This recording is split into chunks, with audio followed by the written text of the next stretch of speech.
Welcome to the Cincy Postcast. I'm your host, Kevin Wallace, and before we get into today's episode, I want to tell you about our sponsor, Streetside Brewery. That's right, they've been sponsoring us all season long, and we're so very, very happy to have them along for the ride. One of the best breweries you will find in Cincinnati. They have some of the most interesting beers, I will say. They have some really, really good offerings. Check out their menu at any given time. You will find something on there that you like. Let me throw one out there. If you haven't had it yet, Latency. It's a sour. It's a fruited Berliner Weiss. These are good. Look, if you're not a sour person, this is a good one.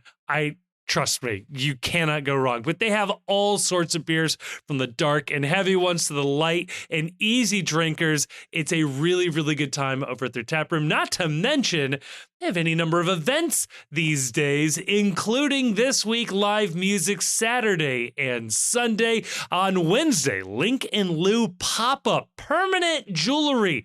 You have to book some time with them, but permanent jewelry. Has that caught your attention? Go check them out. Otherwise, again, live music Saturday from 3 to 6. Tim Snyder, Josh Ferreira from 7 to 10. Sunday from 3 to 6. You got Joe Cowles. It's a good time over at Streetside. Check them out in Columbia, Tusculum. And when you do, mention the Post Cincy when you grab your tab, and they'll knock $1 off of your beer. Thank you to Streetside for sponsoring this and so many episodes of the Postcast. And on today's episode, it's the Pat Brennan episode. Look, we had Pat on and we talked for a good long while about the FC. That's just how it goes when Pat shows up. It's a far-reaching conversation about Leagues Cup, about where this team is right now, where they're going to be looking to add. Pat is predicting a pretty active rest of the transfer window. We'll see what happens there. We also definitely touch on his story that was published late this weekend on, not that Pat was late, just that MLS was delaying the news on this one, of Pat Noonan getting an extra match suspension for his red card the other day. And man, what it means to cover this league when they really make it hard to cover the league. It's a great conversation. You'll love it. And then for like 4 minutes, Chief and I predict the NYCFC match, because who really cares? It's not clear if the teams do, but this is a really, really good episode of the Postcast. Enjoy this one.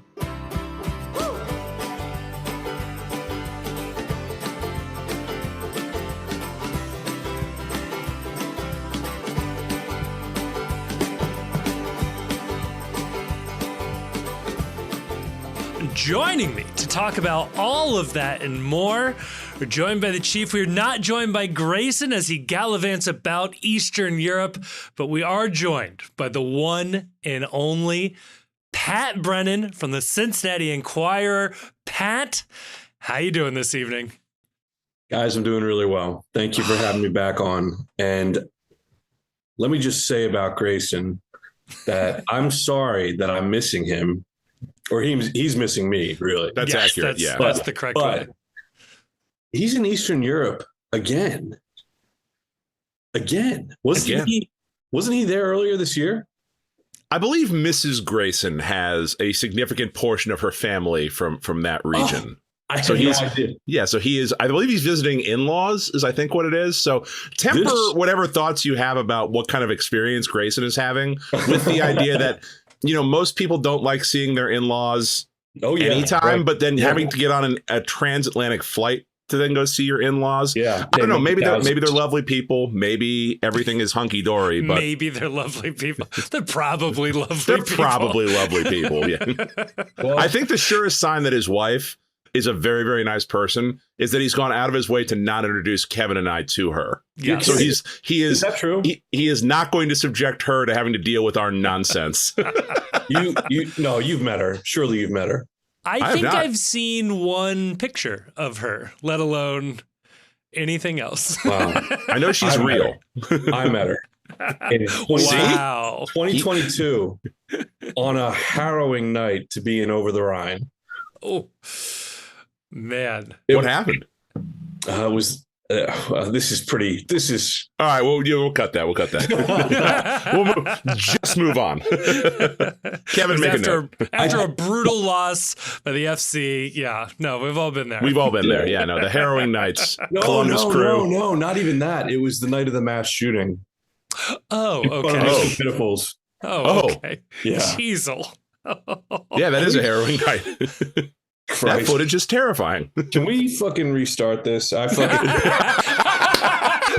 No, this is the exact stage that the League's Cup should be on right here. You're right. Okay? You know what? You're right. Yeah. You're right. Let's go. Let's forge ahead. You know what the sad part is? The sad part is this is already, people are already happier with this than the episode last week where I did the cold open and I hosted the show with Grayson. And everyone was like, just, you guys need Kevin to moderate these kinds of conversations. Was the number one piece of feedback that we got from that. Well, we were talking about my sportscaster delivery, how Mo Egger has helped me with that kind of indirectly over the years. Kevin's got a really good one. Yeah. Kevin's got a great. Yeah. Oh, no. Yeah. Call it presence, broadcast presence right there. Your delivery of the ads and all of it, it sounds really good. It does. It's mainly the $20 Amazon microphone that I bought. I'm gonna chalk it a lot up to that. Some high quality technology there you're getting from Mr. Bezos. I bought a MacBook and it comes with autocorrect. So you know, like you make an investment. It should help you in your given area, right? The one thing I've learned conclusively in my life is it's rarely the user. It's always the tools. Yeah, right. So, new golf clubs will fix. Always blames their tools. Yes, right. New golf clubs will fix my golf swing. A better computer will make me a better writer. It's all those sort of things. Oh, Pat, you're the professional writer of the three of us here. Have you ever written a piece to completion on a typewriter? Yeah.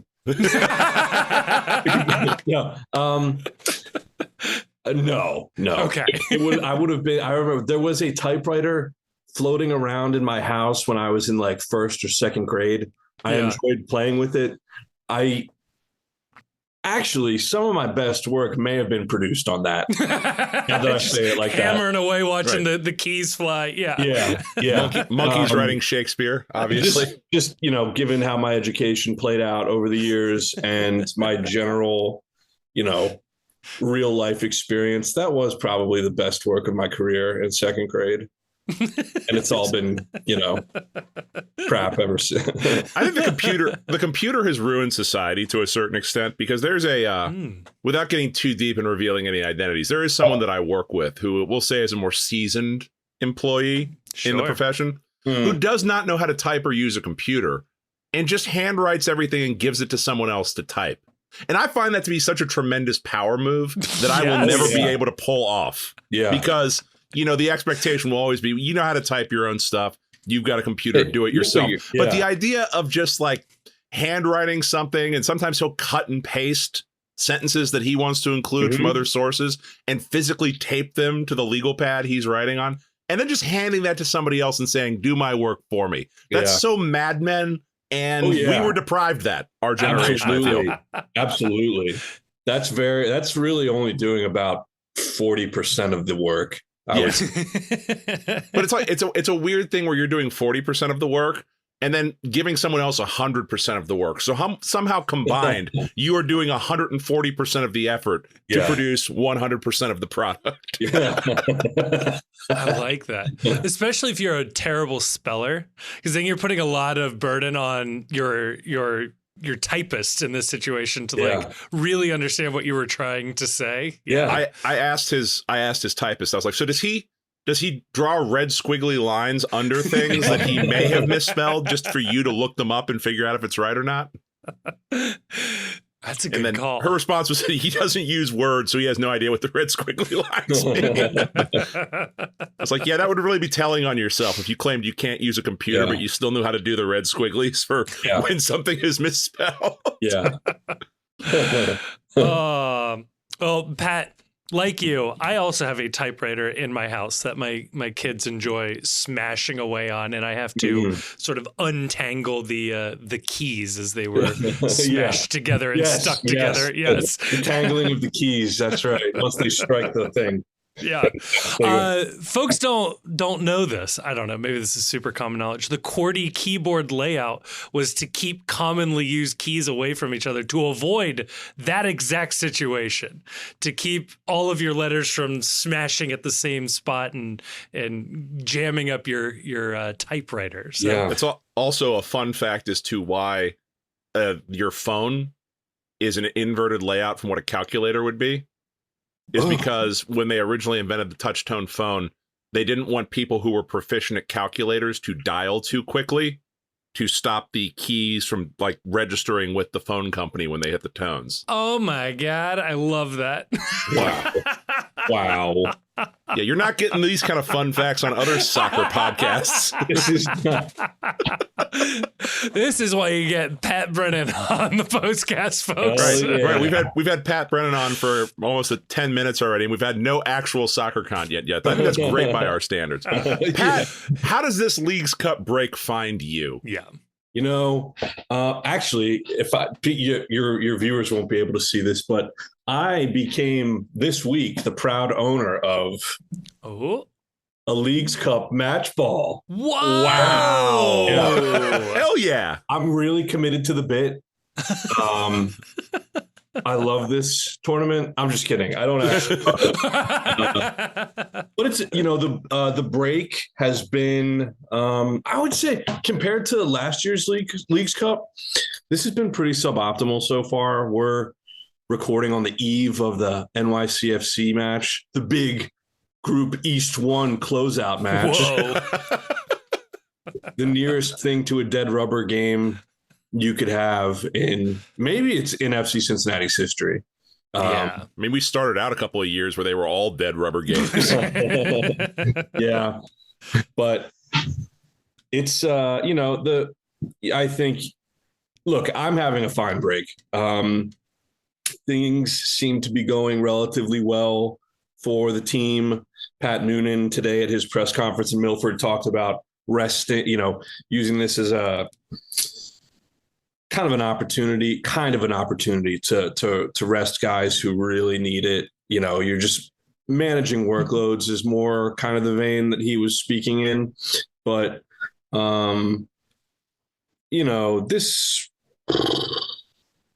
it feels like we're sleepwalking through Leagues Cup so far. And I don't mean the club. I mean, like all of us as a community.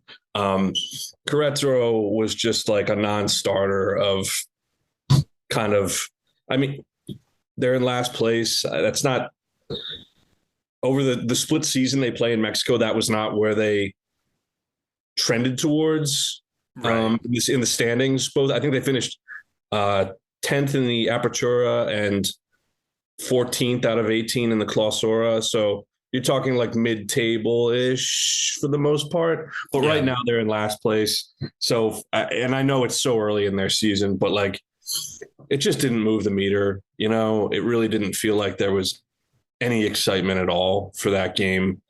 And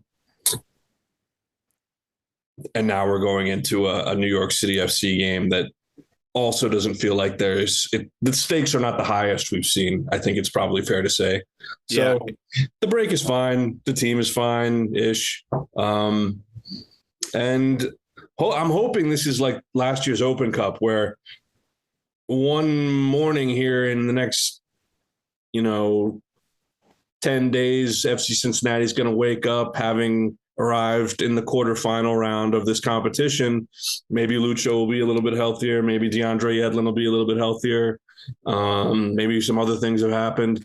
And you can see the end in sight of Leagues Cup. And I mean that in a good way. Like you can see maybe, a semifinal round berth in sight, and then you can really go for it. But I'm kind of like, wake me up when we get there. And I just take my cue from what I'm seeing. I want to be, I cover these games. I cover the press conferences like I would anything else.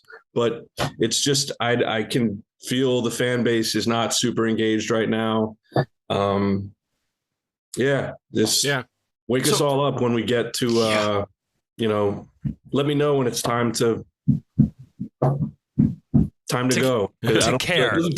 I'll say it for you when Right. it's time to care. I thought the phrasing of sleepwalking was really interesting because that is the vibe that you get this year from Leagues Cup. I feel like, and correct me if you think I'm saying anything wrong, last year you had the intrigue of this was around the time Lionel Messi joined MLS, and this was the first real look the league had at what that super team Miami was building was going to look like.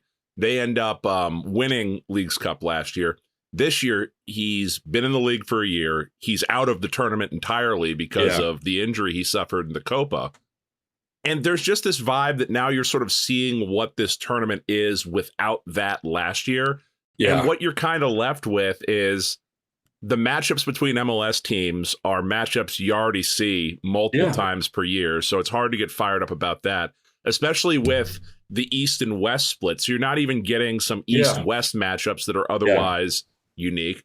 And for the better part, like, I think from just watching a few of these games, it really feels like the Mexican teams are just going through the motions, that this tournament doesn't matter as much to them. And it's hard to take anything away from these results or fault their performance when they have to play all these games on American soil. And maybe if it was something where, you actually had to play these games in Mexico and they had to put this product on in front of their fans and suffer the wrath of their fans for losing to inferior opposition at home, maybe that would change the stakes. But as it is right now, it just feels like nobody cares. Yeah. If I could just cut in here again with another thought, probably the two most interesting press conference interactions I've had so far have been with Pat Noonan and the Querétaro manager, both of whom I asked, with Pat, it was FC Cincinnati was, their first game against Querétaro was relatively late for having a first match in Leagues Cup.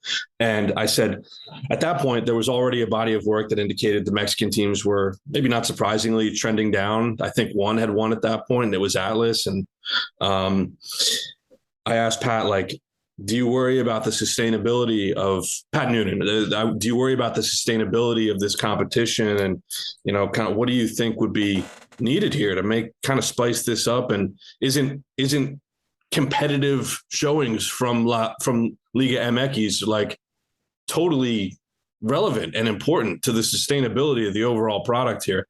And he said, he cut me off before I even finished the question and was like, we kind of need to go down there.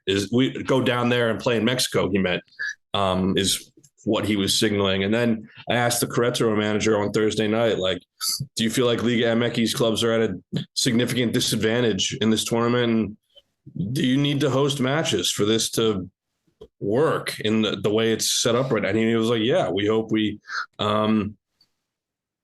the tough question to answer because there are obviously rumors of a $25,000 price tag for addressing such subjects. But he was like, we would like to host matches. And he said one thing he did say, this was via interpretation, obviously. But he said, I hope the format changes. So you have some people thinking much bigger than even just playing down in Mexico. And these matchups are not unique. They're not interesting. You got a big club like Monterrey is already out. I'm sure that I haven't looked, honestly. It hasn't grabbed my attention enough to see who's still left from Liga MX and who bit the dust in the group stage.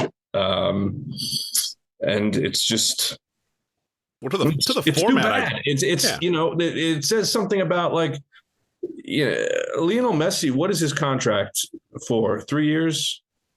3+1 through the end of next year. Yeah. So the 3. So right. So 2+ years.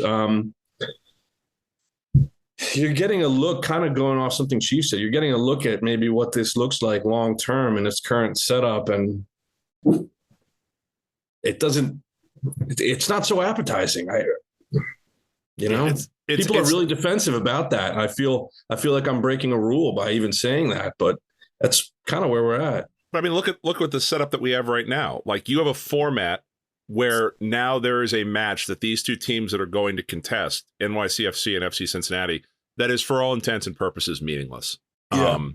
And you sold this to your season ticket holders as a full-priced add-on to your season ticket package. And look, I like going to FC Cincinnati games. I go to as many of them as possible. I'd kind of feel miffed if I paid full price for what's going to amount to a glorified friendly, where I think the stated rotation for both managers will be, the stated idea for both managers will be heavy rotation, managing minutes. And the result is, I don't want to say secondary, but I don't think either side is going to be that broken up if they lose this match, as long as they come out healthy and with everybody on their proper rest and workload cycle.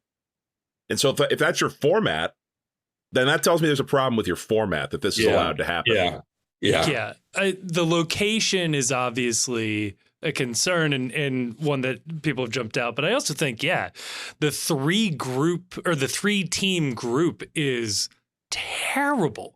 It's terrible. There's a reason why the World Cup abandoned it for 2026. There's a reason why it abandoned it originally when it had it. It had multiple situations like this in the past. Now, I do think the 2 points for the penalty shootout is a little helpful here, but you still have plenty of useless games, or the fact that there were teams eliminated from this tournament before FC Cincinnati ever got kicked off is so insane. There's too many groups, 15 groups. I can't even begin to get a sense of how a group looks, how a group is going to shape up before a game. Because we did a preview, granted, like 2 or 3 days into the tournament, and like it already felt useless. Like it was so far. Like you could do that in a World Cup where you'd be like, okay, well, group 1 and half of group 2 have played, or group A and half of group B have played, but there's still all of this to look ahead on all these groups. I do think next year there is a glimmer of hope, which is we end up with 48 teams, with San Diego, terrible, shitty San Diego, joining MLS. That puts us at 48. If they don't give teams buys into the knockout rounds, which they shouldn't, it's silly, that gives you 12 groups of 4, and you can kind of make it look a little bit like a World Cup. Yeah. But other than that, you got to increase prize money. You've got to mix it up where there should be one Eastern Conference team, one Western Conference team, one Mexican team, or something like that. Yeah. It's got to be a little different. And there's no reason to care. Winning MLS team gets an extra DP spot. Who says no? Now we're talking. That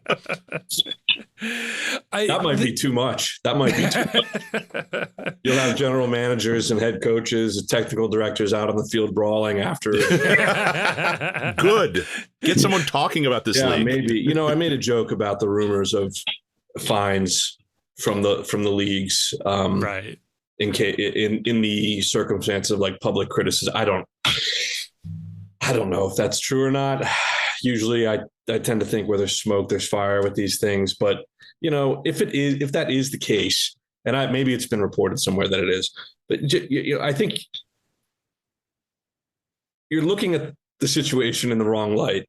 The fact that you have people disparaging the tournament in X number of ways, some valid, some invalid, I'm sure some people are just diametrically opposed to an in-season tournament period. And, right.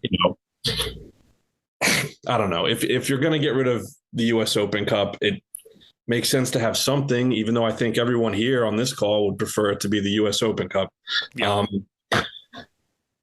But the need to have to scare people with a fine worth tens of thousands of dollars, like, let's look at that. Why are people disparaging it? And there are real flaws with the tournament. And look, it could end up by the end of this month, maybe it's the most brilliant freaking chapter in FC Cincinnati's history, and they've won their trophy for the year, and it's this great triumph. Or maybe they get into Champions Cup next year via this tournament. I don't know, but it is a lot like the Open Cup in that you kind of just wake up one morning and it's like, oh, we're like more than that. We're halfway there. We're more than halfway there. Well, let's go all in now. Because prior to that, even if FC Cincinnati had a fully had a fully healthy roster, Lucho wasn't hurt, DeAndre Yedlin wasn't hurt. Miles is ready to start gelling with Chidozie, Awaziem, and you're ready to roll out your best 11. Well, the game doesn't count because FC Cincinnati is being punished for getting a good result on Thursday. Right. And New York City might not be similarly inclined to roll out any kind of competitive team. They might just be happy with their station in the tournament. And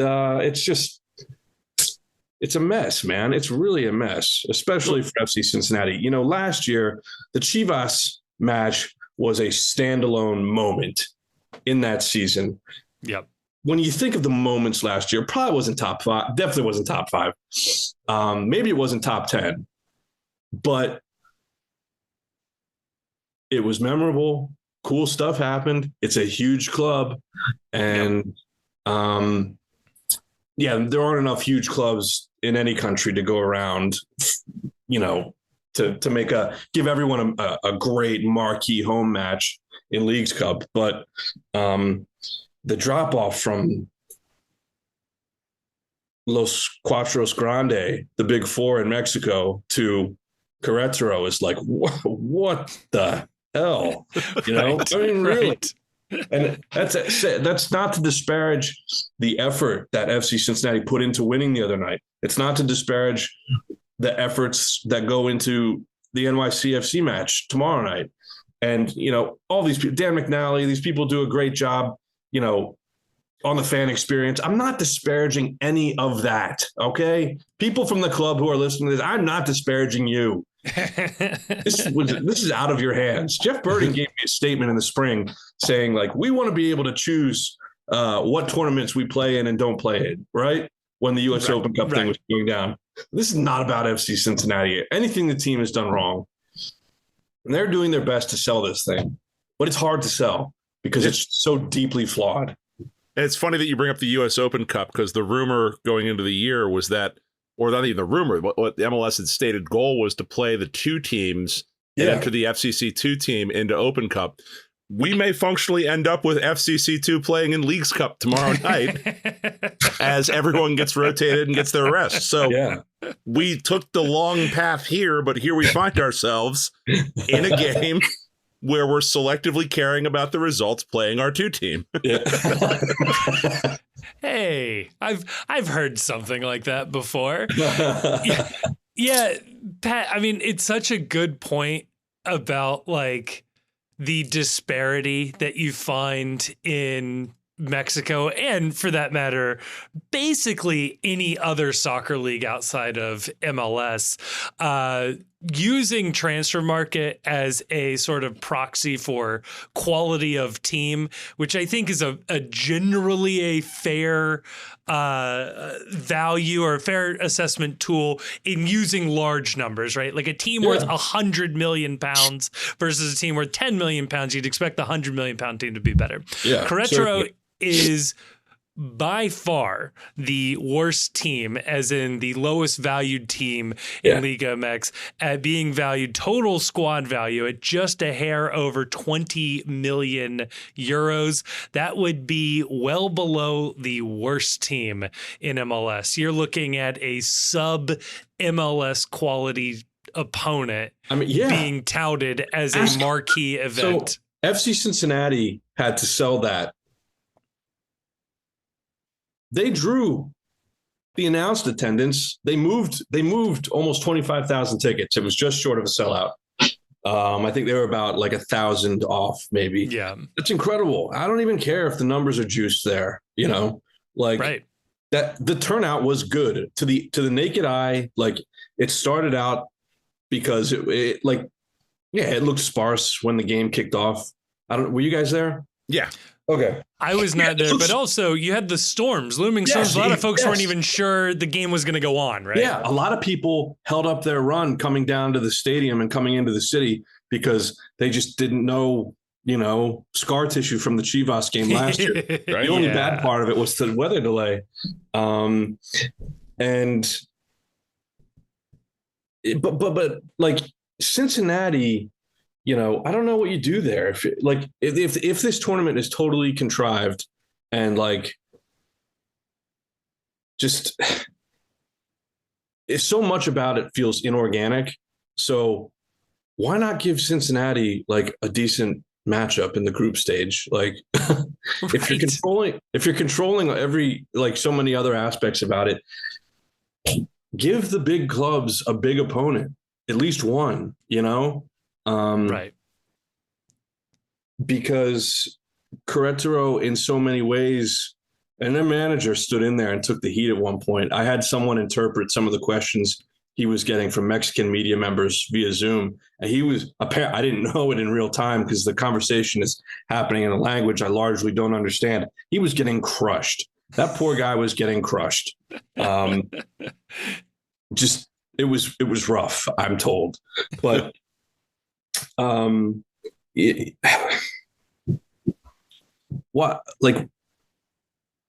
Cincinnati draws big is a big ticket thing. Some people might not like that, but it is the case. Why not reward it? Why does Cincinnati have to be the team to sell Querétaro? Like haven't they proven themselves viable in the marketplace to warrant?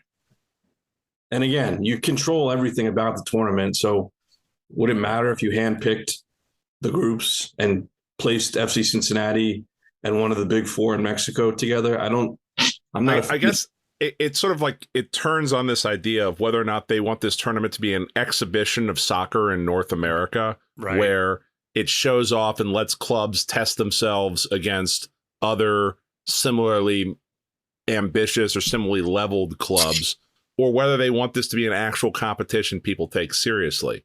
And as of right now, it's not a competition people take seriously. You can look around the league and see that. In that sense, if it was, you would be happy with drawing Querétaro versus Club America or Tigres or one of the big clubs because your path through is easier to a title. But if no one's going to take this seriously and it's going to be like, yeah, if we win it, it's cool. But if we don't, it's the Leagues Cup. Who cares?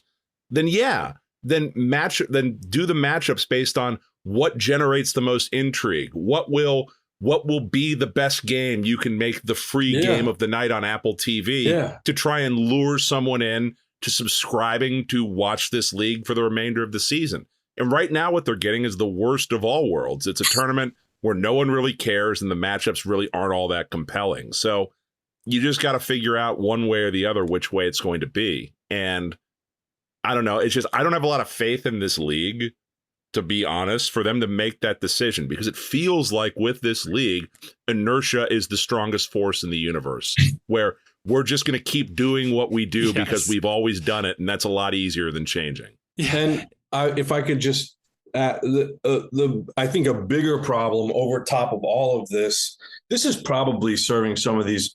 Monterrey is probably well served by, in some ways, they get 4 games into their own season. They get to stop and reassess themselves in Leagues Cup. And they'll have a little bit of a layoff now, maybe a long layoff. I'm not sure quite when Liga MX picks back up again. I'm assuming around the same time MLS does. Yeah. So let's just go with that. But, in MLS, we're in the home stretch of the season. This has real sporting consequences for how the league season, which is your bread and butter, is going to play out. And last year, FC Cincinnati, fortunately for them, was so far out in front that it didn't matter that they had 2 weeks between the end of their Leagues Cup campaign and picking things back up in Columbus, where they got smoked, probably not surprisingly, after Leagues Cup.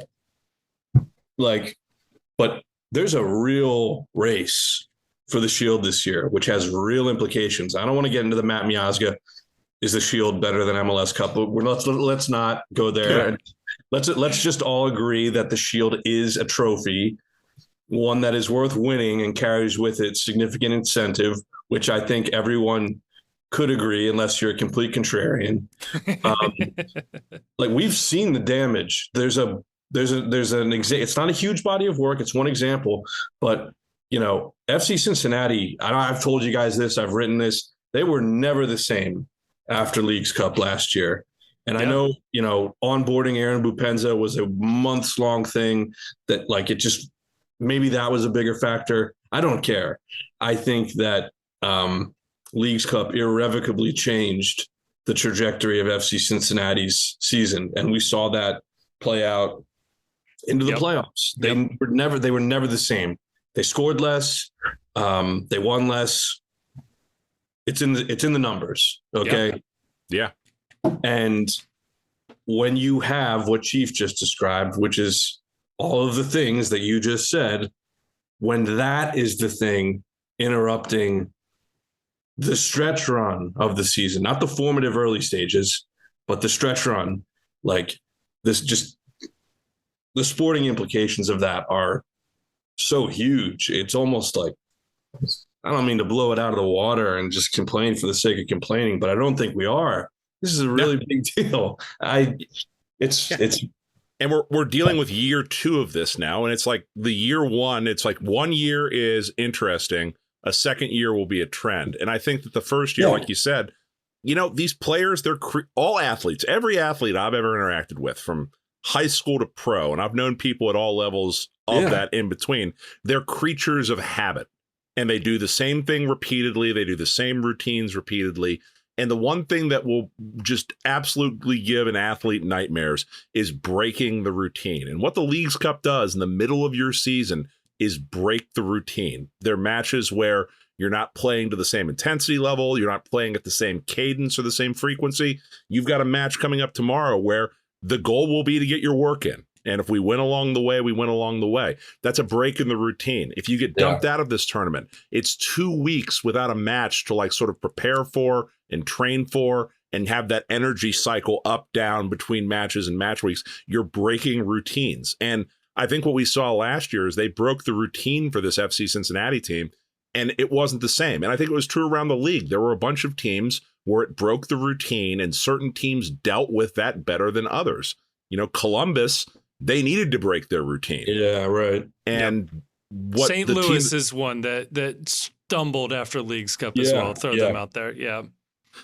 So anyway, so as we look at this FC Cincinnati team, Pat, there's a couple of different things that I think that I would be interested to hear your take on. This team sort of finds itself in the middle of the transfer window right now. As we're recording here, I think there's 10 days. There will be 10 days left in the window, or 11. Yeah. 10 days left in the window. The team has already made one major move to bring in Chidozie Awazim in onto the back line. Where do you get the sense this team is at during the window?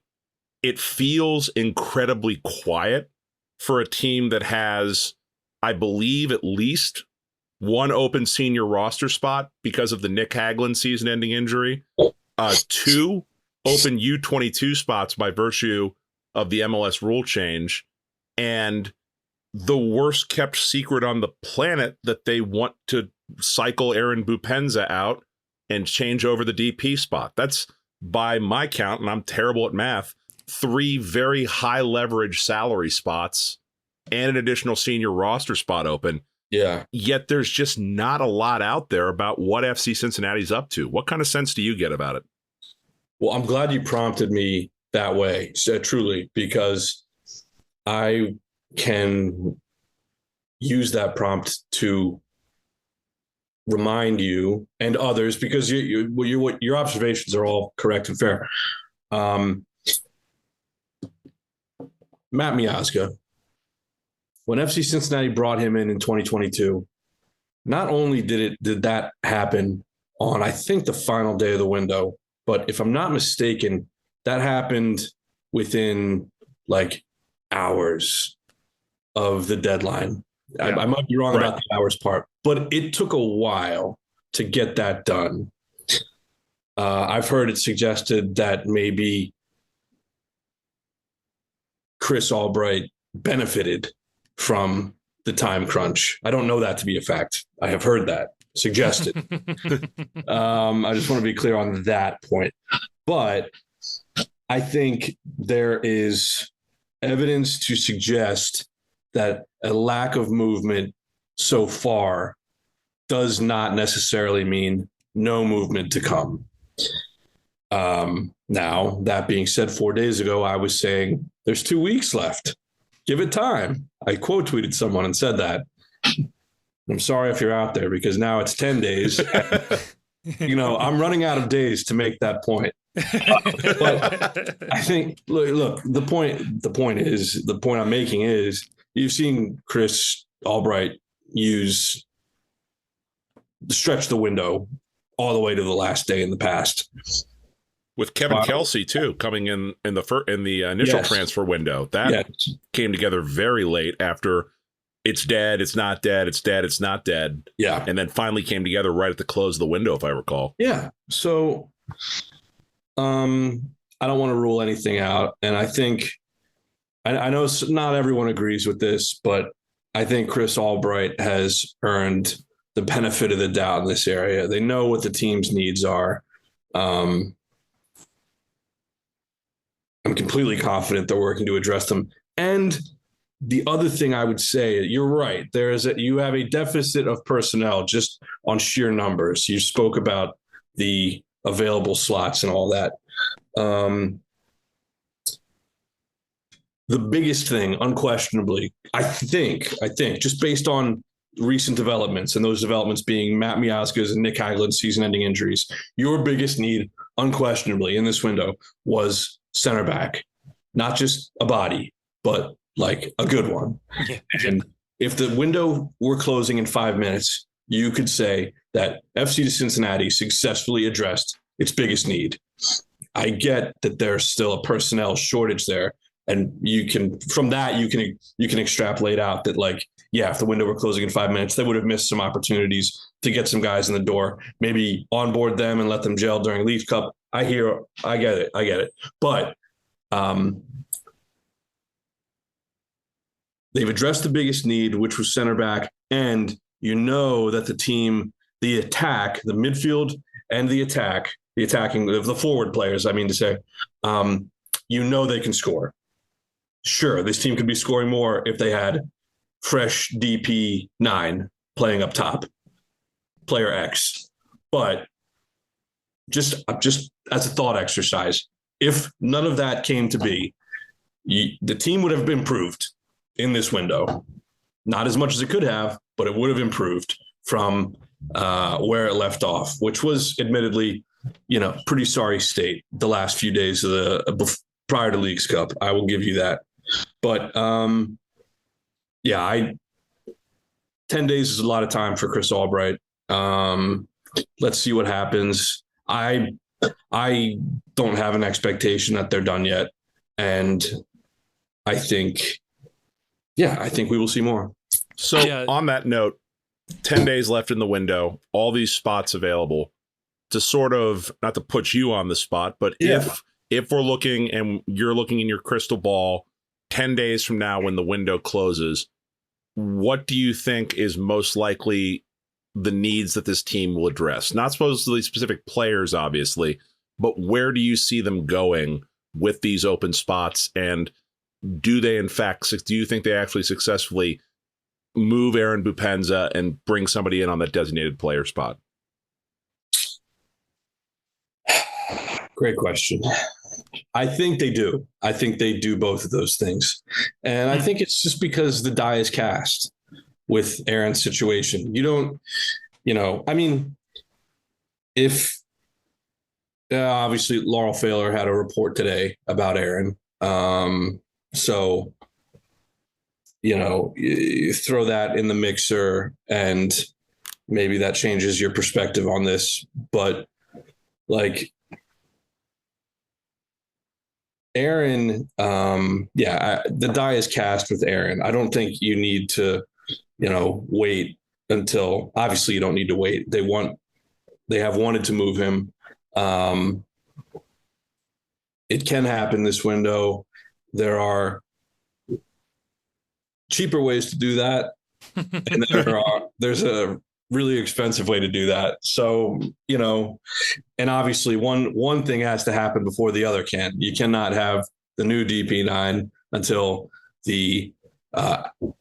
Aaron is done at FC Cincinnati. But look, the reason I would think that happens is because Aaron,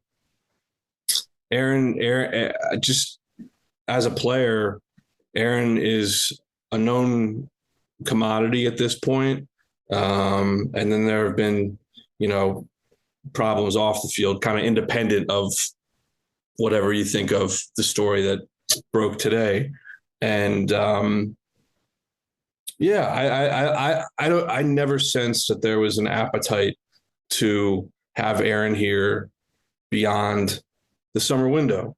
So I think that piece of it gets done. When you think about filling all three of those spots, if a DP9 spot or the DP spot, were to come open, and like getting all of it done, when you really wrap your head around it, seems like a lot. Is it too much to expect this group, like this managerial group, to get done in one window? I don't know. That would be quite an overhaul in one window too. Just thinking about it in terms of how these players play together over the last 9 games of the regular season. Maybe there's even an argument to be made that you don't want that much change midstream. You are within, if you win at Inter Miami, whenever that game gets played, and I think you guys probably know it could be rescheduled if one of the teams makes it to the semifinal round. Whenever you play Miami, if you win that game, you are coming down the stretch at Churchill Downs, more or less neck and neck with Miami. And I don't know how that,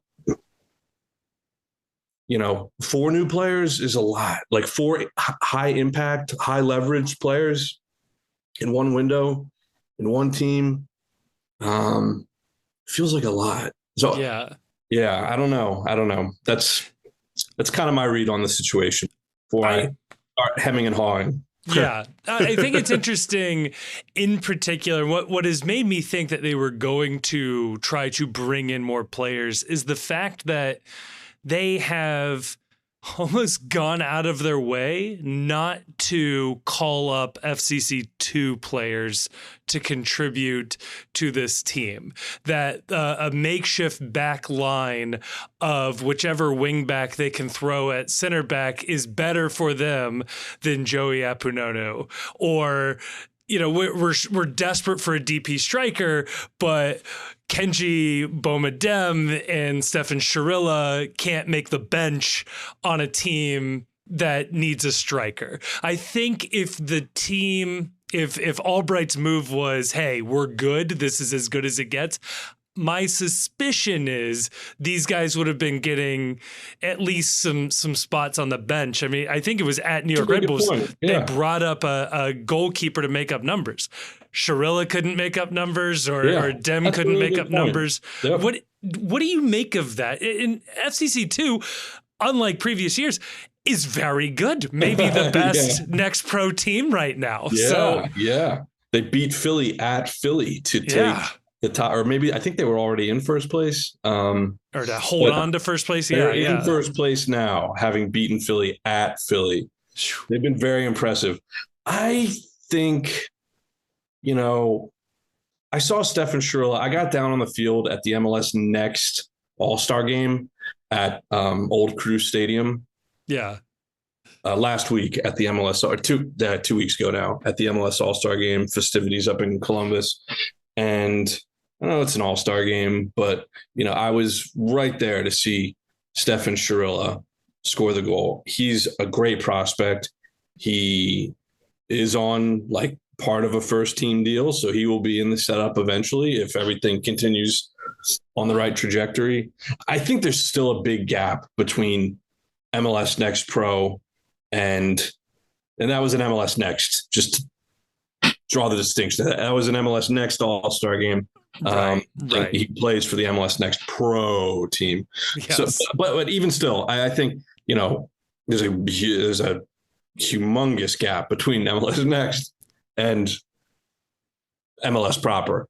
I don't know if like some of those guys can marinate down there, they really can. But I like your point. I really do, because I think there's something to be said for just having them in the environment. I mean, they're more or less around the environment every day. So right.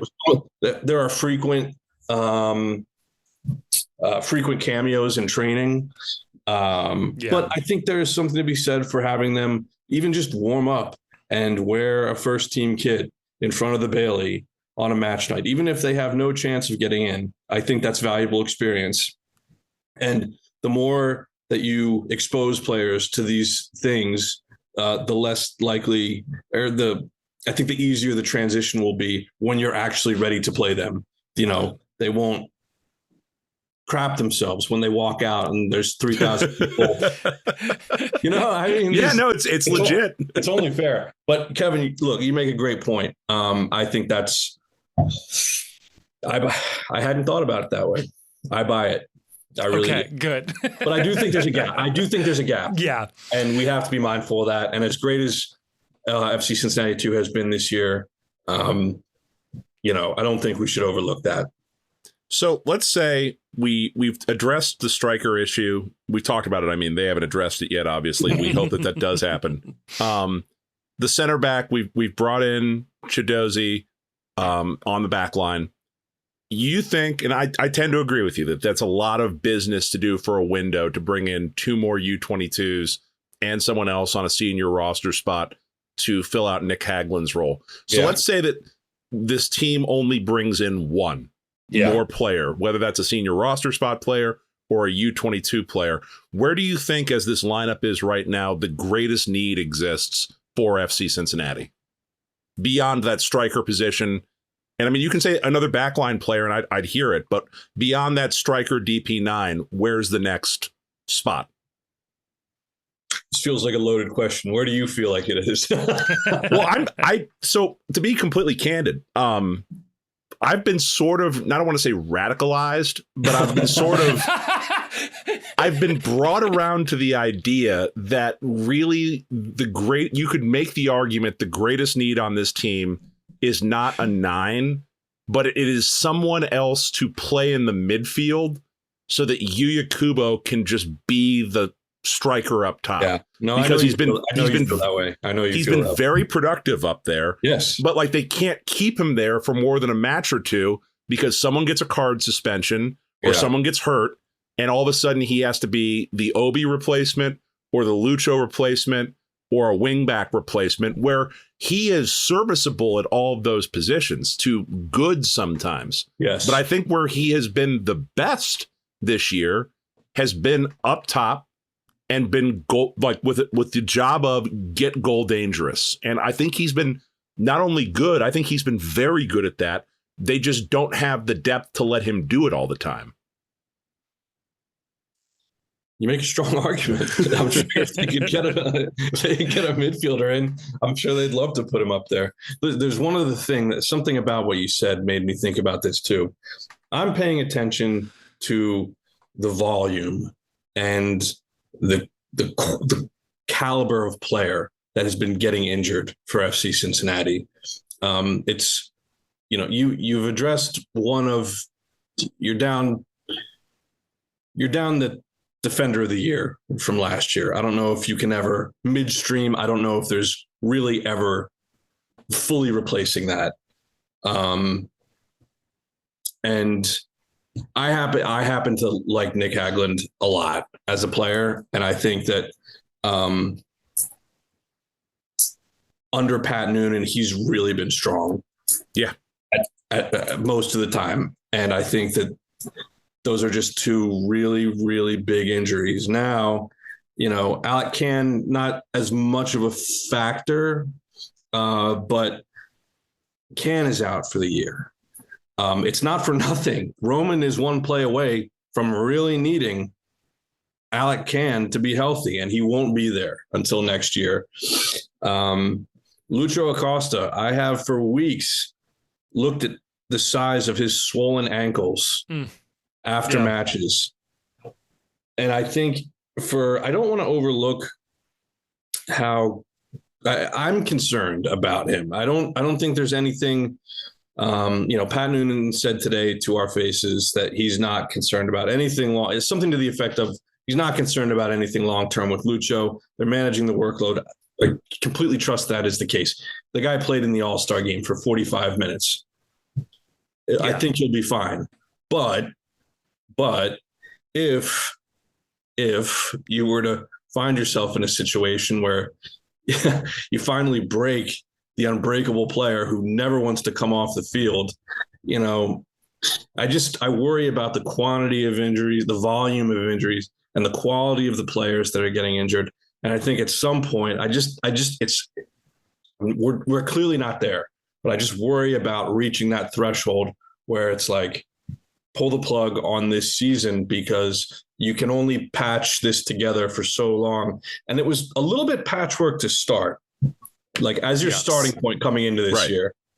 So now you're slowly chipping away and, you're trying to get Lucho back to 100%. I would hope you can do that over the course of the month of August, which they will have most of to get him back to 100%, hopefully. But I don't know. I think at some point there's a threshold here, and they're closer to it than they've ever been that I can remember, in terms of just being overwhelmed by injuries. So, anyway, that's a little bit tangential to your a lot of it tangential to your Yu Yakubo point. Yeah. I think interesting. I think. Yeah, well, go on. What were you going to say? No, it's this idea that this team, when it came into the year, was, it was a work in progress, but there was very clear talent at the top end. And if you scratched a little bit beneath the surface, there was some talent behind the starters. Yeah. But we've scratched a little too much now. Yes. And just we're finding that the midfield depth is problematic. I mean, You've had Dotto, who's played well, but he's been asked to start a whole lot. Yeah, at striker, he's a striker. I mean, you had Malik Pinto finally get into a match at the very end of the Querétaro match, and you would have needed a milk carton to find him for the majority of the summer so far, even as they were dealing with depth issues. Yeah, it's this weird position that FC Cincinnati finds itself in, where what they need right now, it feels like more than anything, is depth, and what is available to them to use in terms of roster spots are roster spots of players that you're probably going to make starters as soon as they come in. Now, does that mean you bump Pavel Buka to the bench? I don't know, to make him like your big substitute and your depth piece in the midfield. He's done absolutely nothing, as far as I can tell, that would warrant thinking that you need to replace him at all. Yeah. But that's sort of like the position you're in, is that I can spend a lot of money on a U22 midfielder who we're probably going to want to play and give minutes to. We're not going to want a U22 as a backup. I don't know that makes sense for anything. It's just a very weird situation they found themselves in by virtue of this combination of MLS's draconian salary structure and how they have their personnel deployed right now. Yeah, Chief. I remember the hand wringing over the winter about not having maybe some of these enhancements to the rosters not coming online in time for the start of the year. Yeah, it's like they acted on and built out. They finished the roster to the best of their abilities prior to the season.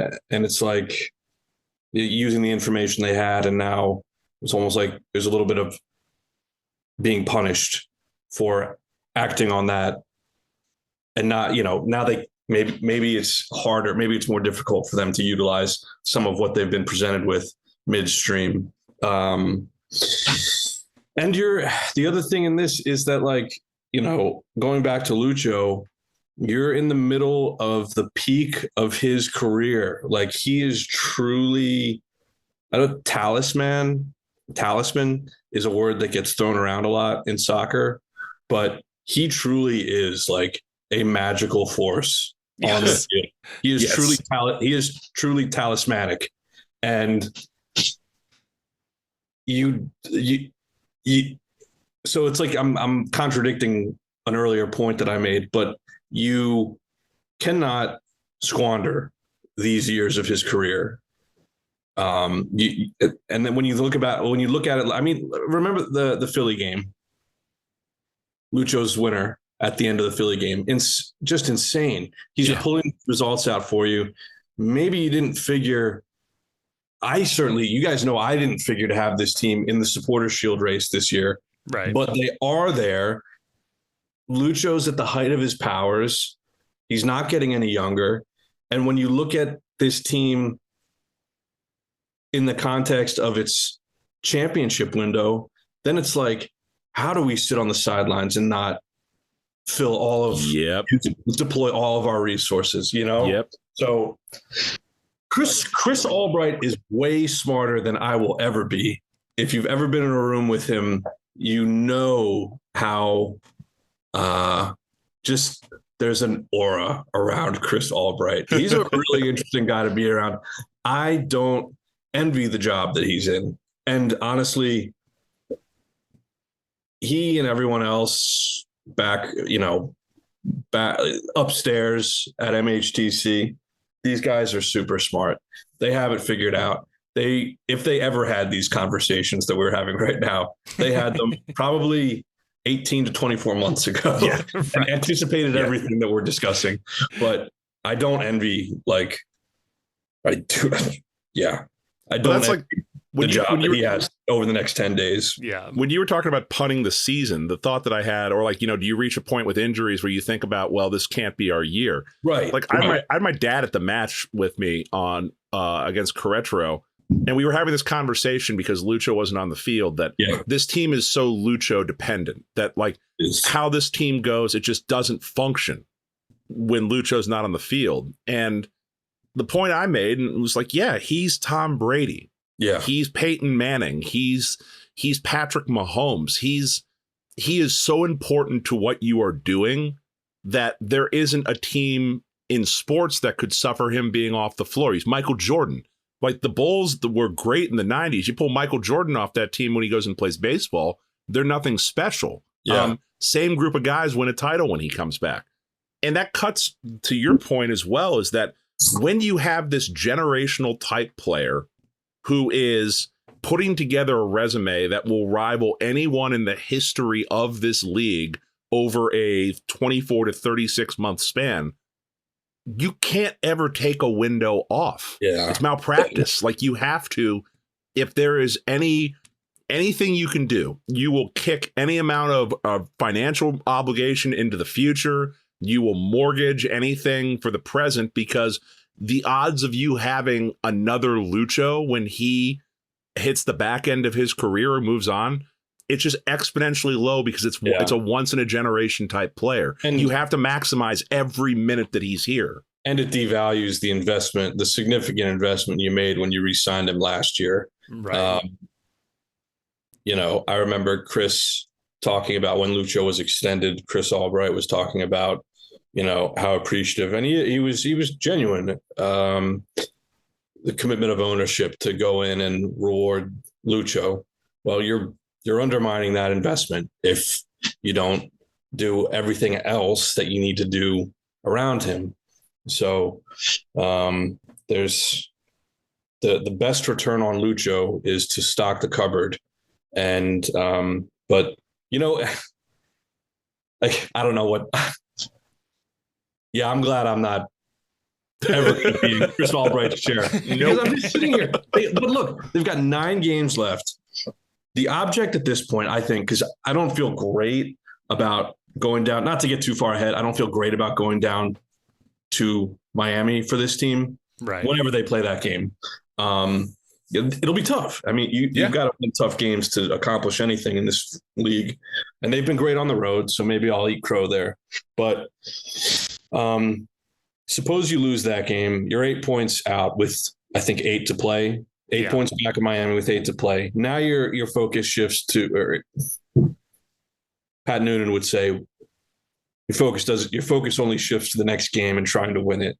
But big picture, I would think you're thinking about your focus shifting to trying to capture lightning in a bottle, get hot at the right time, whatever that looks like, whenever that is, get this team as stoked as possible to go on a run in MLS Cup. And then I'm contradicting myself again. Good. Yeah, do it. Let's going. It's Leagues Cup. Let's go.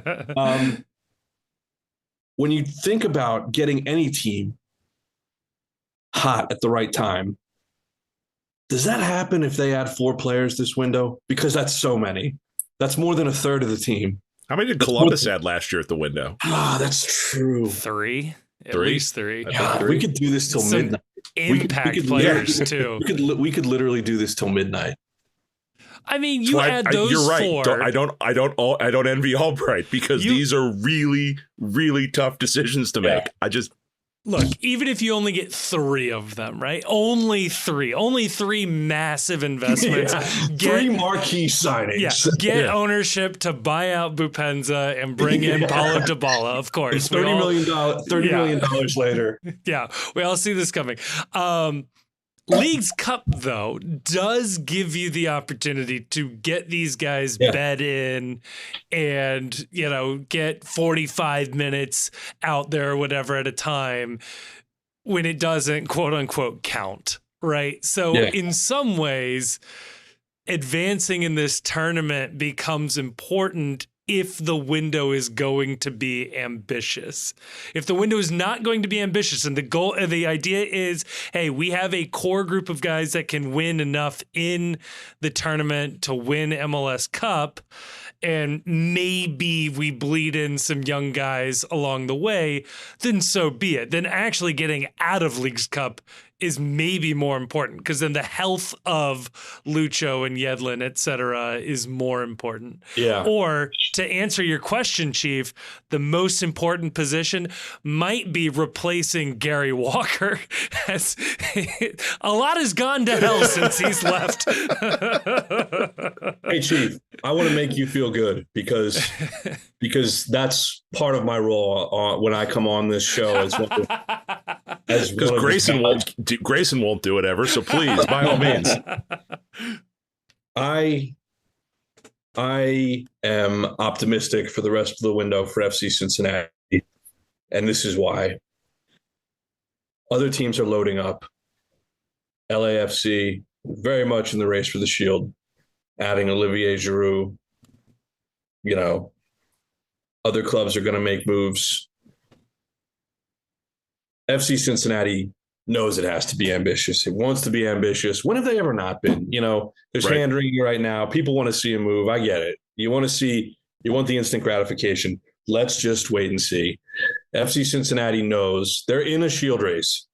They are here. It would be foolhardy not to go all in at this point for the reasons we've discussed. And these people aren't fools. We know that. No. FC Cincinnati's won more than 60 games across all competitions over the last 2.8 years or whatever it's been since Albright and Noonan got here. These are smart people. I think they're going to maximize this window, partly because you have to. LAFC is in the Shield race. You don't know how it's going to go with Miami down the stretch. Some people are still holding their breath to see if that team can keep it together in terms of health. Maybe they fall off. We're going to see with Messi because he's hurt right now. He's potentially going to miss all of Leagues Cup. And you have a head-to-head with LA in your own barn late in the season, in the closing weeks of the season. Like, that could be extremely valuable, that opportunity. And if you think about it in those terms, no, one match is not a reason to go out and splash cash in the window. But is it a little extra incentive on top of everything else? Probably, that you'll go head-to-head with LAFC, who has been loading up and making moves. So I think and Columbus in your own home. Absolutely. These are 6-pointers not just in the East. They'll be fine. They could lose out and they're going to make the playoffs. Okay. Right. We don't have to. Obviously, I think it's going to be about seeding the rest of the way and all that. But these are 6-pointers, not just in the Eastern Conference, but in the case of Columbus, it's a 6-pointer in an LAFC. They're obviously in the West. These are 6-pointers in a Shield race. That's at home. insane. Those nights are going to be so fun for me, for you guys, for fans. And you want to be able to savor those nights. Everyone, the Inter Miami game really was, even without Messi, really was. I don't think it resonated beyond Cincinnati, to be totally honest. I'm talking about the match about a month ago at TQL Stadium. But man, I felt the energy. I had fun doing that from my neutral post up on the 4th floor of TQL Stadium. You have the potential for more nights like that. I guarantee you, Jeff Birding is thinking in those terms. Memorable. Dan McNally's thinking in those terms. I know Dan McNally's not involved in the transfer process, as far as I know. He should be. My God, no, he's always going to be a thumbs up, like whatever it is. That yes, get that player in. Yes, Dan, there are salary rules. I don't care. Thumbs up. We're doing this. They see other clubs being ambitious. FC Cincinnati is ambitious. I think it'll be a good, fun next couple of weeks. I'm excited. Close on that. On that. Oh, that's perfect. So I do want to transition. Whatever you guys want to do. But I always come on this damn show and I listen back and I'm hemming and hawing. And in the moment, it sounds like I must be like wheeling and dealing, giving out all this concise, like awesomely verbose and clearly articulated thoughts. It's really not very articulated. There's a lot of umming. Just me going, there's a lot of lip smacking, hemming and hawing, like I said, and it drives me up a wall. I wish I didn't do that to you guys. This is Kevin, why the people listen. You have the ability to speed me up, can't you? I can literally make you faster, but your voice will go higher. So there will be some chipmunkness to your voice, but we can. I'll play around. It's your call. No. Yeah, if this interview comes off like, Kevin, Chief, and the Chipmunks, it'll be fucking hysterical. Pat, I did want to transition just briefly here because you did write a fantastic story in the Inquirer publishing today. I didn't mean to phrase that as if that never happens. You write fantastic stuff. Really, it doesn't. So I have to take that to the bank.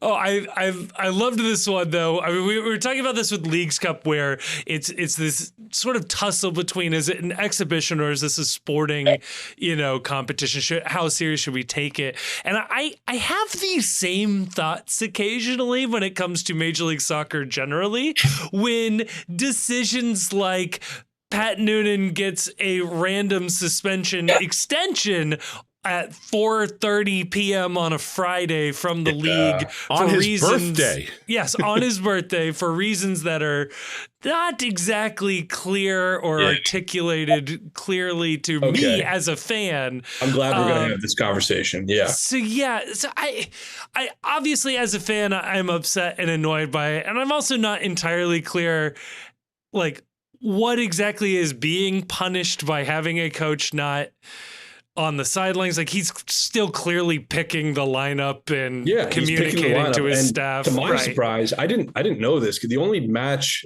that I remember Pat missing last year was the league match at Red Bull Arena against Red Bulls because his father unfortunately passed away. Yes. Very different circumstance. Yes. Obviously, he was not going to be anywhere around the team that night. When he was suspended for the game on July 20th, I think we were interviewing Roman Celentano in the locker room, and Pat came out of like the training room. He walked across the locker room. It's like 3 sections to the visitor locker room at Red Bull Arena, and the players are in the middle section, and or the locker rooms, the locker stalls. And he just comes out from like the training table area, and I was like, "What?" I didn't even know he was allowed to be on site. So not only, he's going to travel with the team. He's going to speak to them up to and until the moment potentially they step on the field. Like the only thing he's not doing is sitting on the bench. Right. Which in so many ways is performative. So Hey, it might be preferable to have the air conditioned suite with all you can eat like amenities upstairs. Just I would think like a reward for your heart. Absolutely. Yeah. It's like the offensive coordinator that sits up in the tower. Yeah. You know? Yeah. With the headset. Right. But Sitting next to Simon- Albright saying, "See, I told you we needed to make that signing." Yeah. They can give each other feedback in real time.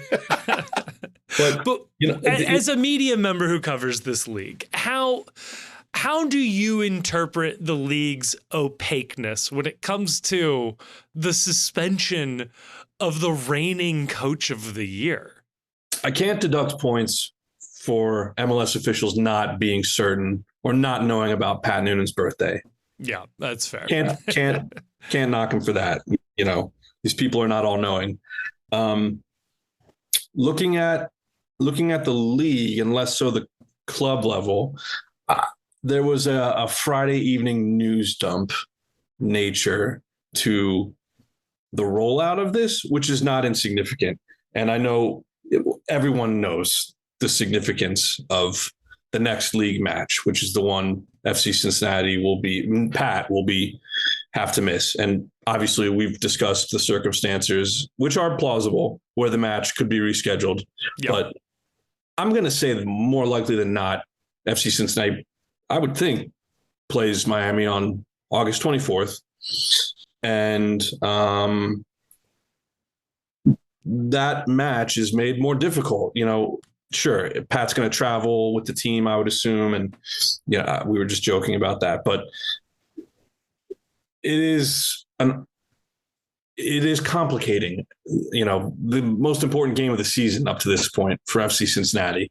So, and I think that, look, I was looking at video of MLS included in its news release a link to the offense, the second yellow card offense, right, from Pat Noonan. You know, I think he was really in the referee's face. He was on the field. I thought at the time a fine was obviously going to happen. I was kind of surprised that wasn't articulated and announced by the league in time for, like, that match week ended on Wednesday night. You've flipped the page technically on match weeks ahead of the next game on Saturday at Red Bull Arena. I would think you would have any discipline, even though it's a short week, you would have any further disciplinary stuff figured out in time for the next match day. Friday. Oh, you say that like we didn't experience the month-long wait for the Matt Miazga suspension in November. I know. So look, I think really the thing that makes this a sore one is that it's 2.5 weeks later. Like, everyone had moved on. I was stunned when they announced this, just because of how much time had elapsed since then. Why would it take all that time to render this? I don't get that. I think that's, is that a reason to then not administer the punishment if you deem, look, maybe he said the magic words. I wasn't a part of the fracas down there on the field when it happened. Right. Like, I gotta say, are the magic words? Are they union busting? Is that the magic word? The replacement refs were better. The magic word is decertify. Hey. But I think that, look, I got to be honest. I think Pat's a straight shooter, and he doesn't suffer fools. He himself is obviously not a fool. He really articulated in Milford during a Sunday news conference that he felt it was one game and everyone kind of goes their separate ways. One game, which he would have served and did serve against the Red Bulls on July 20. He was demonstrative. Like, come on, we gotta talk about it in real terms here. Yeah. I think he was very demonstrative. I think he left himself prone. Maybe that's the safest way to say it. he leaves himself prone to the potential of an additional game suspension with that behavior. I don't like that. I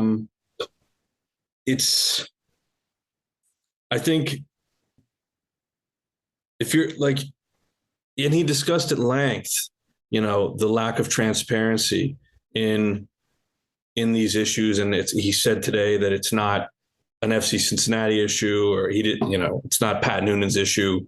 This is a league-wide thing. And he feels like he doesn't stand alone in objecting to the way some of these things are handled in what he described as not transparent means.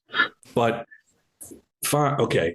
All the more reason to not be demonstrative.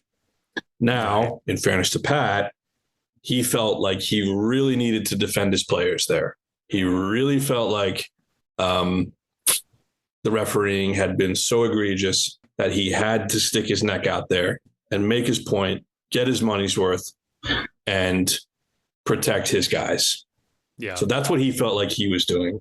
And then I guess true justice is somewhere in the middle of all that. So, like, the video is damning. Who knows what was in the referee's report? We've been down that road before. Right. We don't get those. We don't get the referee report. I mean, I guess we had to get the video on this one because it was on the field when it happened. And there was no impetus just to clear up, possible questions I could anticipate from people listening to this conversation. He did not go in the locker room for the referees afterwards. We know that, right? Oh, God help us. There was really no impetus for us as a media contingent upstairs to make a pool report question for that moment, because it seemed pretty clear cut. Yeah. The referee is set. I mean, Pat was on the field arguing. That was after he got the second yellow, but it's like, it's an open and shut case from where we're sitting in that moment. Right. So there's not a lot of questions to ask. Right. Yeah. It seemed pretty clear cut for the red card and the 1 game suspension, and what I thought was likely a fine after all that. But look, Pat raised fine points today. I really liked how I thought, listening to him talk today, I thought, well, he might get fined again. Yeah. But like he discussed it he discussed the whole situation in clear terms, and,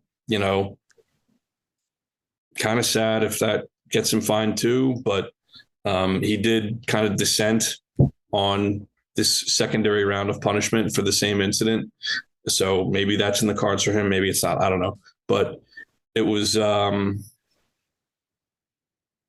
I just don't know why they won't let him serve the suspension during Leagues Cup. Like, if this is so damn important and the entire league is playing, and this is just a de facto extension of the MLS season, then suspend him for a Leagues Cup game.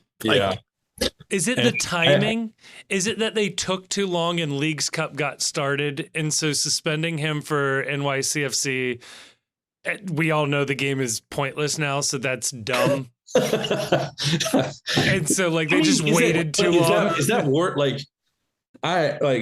Suspending someone for Leagues Cup is one thing. I don't recall an instance like obviously we're not beating around the bush here, but the Chicho Arango case, right, in FC Cincinnati communities, kind of became front and center after this announcement came down Friday, because not only did he miss a Leagues Cup match for his multi-game suspension for running afoul of MLS's anti-harassment policy. Yeah, again, a sort of vague. It's a vague. We don't know what happened with him. Nobody has given even a rumored report of what anti-harassment meant in this, what the harassment was in this case. I'm not going to look because I don't know. I'm not going to go to bat for Chicho Arango. Right. But my point was,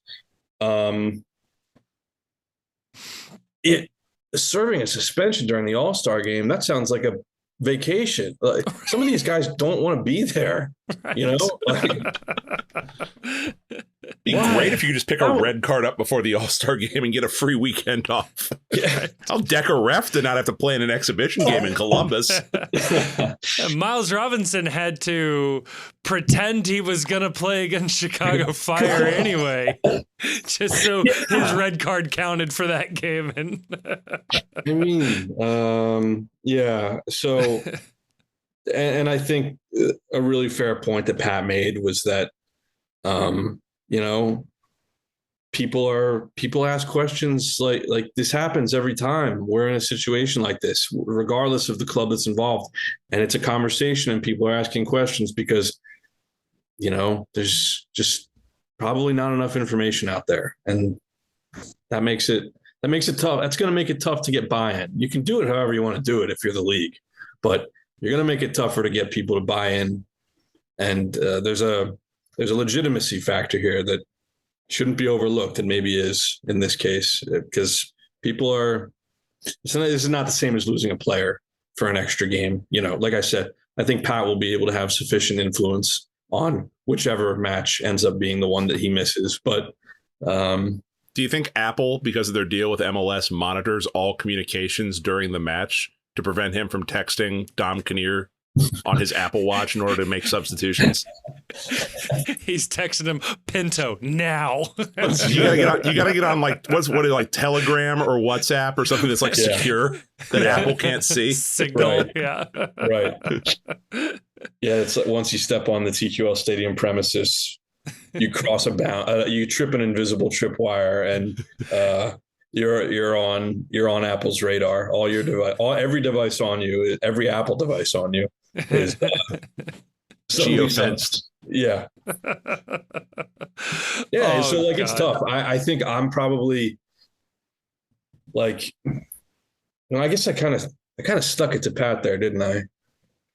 No, I mean, I saw the comments that he made as well, and I thought he was contrite. I thought he admitted wrongdoing, but I think that I agree with his sentiment, and that's that I took my red card, I took a suspension. I don't think anything that he did, and I don't think he thinks anything he did warrants additional punishment beyond that.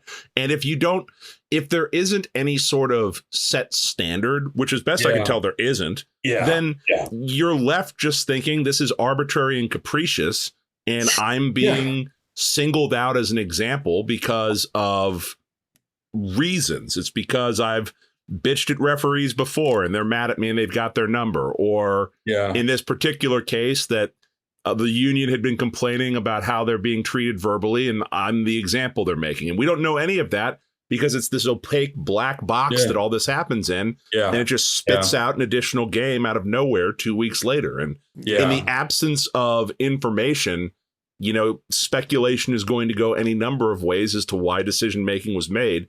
Which again, this league is, every time you think it's taking a step forward, it's making it harder not only to be a fan, but I would think from your point of view, to cover this league, when the best explanation you can give to your readers is because they said so. Yeah. Right. Yeah. It's funny because especially too, if you had told me Pat shoved the referee and so, he got an extra game, you'd be like, yeah, that makes sense. You're going to get an extra game there. Yeah. But is what he did the equivalent of a shove? Or had he shoved the ref, would he be suspended for a month? Yeah. Would we be looking at 4 games? What is the scale? Pat's kind of sign-off line on my line of questioning toward him today in the press conference was all of these hypotheticals and technicalities that we're really just guessing at. It's because there's clear answers don't exist. So it's killer. I will say though, to your point. Go on. I was just gonna say, to your point on the story itself, which again, people should subscribe to the Inquirer, read this story, or click on the story. And if you're not a subscriber, subscribe from the story. That gives little kudos to Pat. Next level. There you go. Boy, there you go. Would that be cool? If there's any skeptical listeners out there that wanted to subscribe, doing it off one of my stories directly is A great way to go. That's the way to do it. But Kevin, the photo there. Yes. Continue with Continue with your praise. Oh, absolutely. It's well worth it. I will say, Pat, I don't have a lot of bookmarks on my modern web browsing experience, but the Pat Brennan bylines on the Inquirer feed is in my favorites. Okay, so it's well worth the subscription. But I will say the photo that your photographer got on this one is real good. It's so good. Albert captured the moment. Perfect. You got Kinnear literally pulling Pat back, the other Pat, Noonan back, screaming at the ref's face. The ref's face, perfect for what we're talking about here, is sort of obscured by his own arms. So it's sort of the faceless official. It's so good. I think that's Brett Halsey. I'm not too up to speed on my players' faces. It is. Brett looks sort of shocked at the scene in front of him, who I think also had just suffered a very hard foul, which is why Noonan was fired up in the first place. Brett Halsey has the look on his face of a teenager who walked in on his parents making love. He's horrified. I'll say Halsey's face helped sell the extra game suspension here. The other thing that's wonderful about this photo too is that because of the shirt Pat is wearing on the field, it looks like someone has autographed this photo before it was uploaded. It does. No, it's a killer photo. It so captures the moment. Our photography staff, I'm not into like cheesy shout outs, but it's uncanny how, and let's just make this for all professional photographers at sporting events, the ability to capture the moment. Like, I just feel like whenever one of whatever the moment is from a given game that I'm writing about, I, without any question, know there will be a sufficient photograph to help me convey what the scene was. Like the people at the Inquirer and Kareem Elgazar, who's no longer there, they are so freaking good. It's unbelievable. And that was just, you take it for granted, you know. You see the picture and you don't always look at the cut line and see who snapped it. But man, Albert is awesome. He did really well there. Earned his keep on that photo for sure. Oh, hell yeah. Albert's the man. I'm the one who's got to worry about earning my keep. I promise you. Every listener of the podcast, if they aren't already, which shame on you if you're not, will be a subscriber by the end of this episode. If you're not subscribing to Pat Brennan's work in the Inquirer, I'm revoking your ability to use the promo code ThePostCincy at all of our locations. So, boy, you need to man up and give Pat credit for his work right here. Click that, smash that like and subscribe button, as the kids say. Smash that, as the young people button. say. But I just to close out the conversation on Pat Noonan. Yeah. I think I did kind of damn him for his behavior in discussing it. I think people can probably tell I'm usually this is a trait of the Irish. Bono once described it more or less in this way. The Irish, when they're like telling a story verbally, they really search for things as they're going along. I could probably I'd do well to script out some of my thoughts before I come on with you guys. That would eliminate some of the hemming and hawing and just make things more concise. And I wouldn't have to backtrack like I'm about to do. I'm not saying that what Pat did definitely warranted the further suspension. Right. But for the reasons he talked about today, I think when it is an invisible tripwire, you leave yourself prone. Right. To further suspension. That is unexpected. And I think it's going to be incumbent on him now to take this. And look, he's going to do what he has to do and feels is right. But now that you know how steep this can potentially be in terms of the cost you pay, it sucks. It sucks that maybe, like he said, the there's not equal protection for all the combatants on the playing field. Right. Maybe he suggested today, maybe the officials have more protection than the players and coaches. But I think it's incumbent on him to just be wary of that, be conscious of it, because now there should be no doubt in his mind what the stakes are. So that's my thought on how Pat acted. God, I'm just sitting here worried that Brett Halsey didn't get sufficient therapy for what he walked in on. It is so funny comparing how MLS protects the referees, which I'm not saying referees should not be protected, but they should, yeah. I just want to compare it, though, for a moment to Major League Baseball umpires and like what an umpire gets for an ejection. And then like David Bell gets just to trot out there the next game or whatever, right? Yeah. Like these guys get up in their faces screaming and yelling at him. And like, it's kind of part of the fun. Like that's sort of the little part about baseball. Normalize the performative.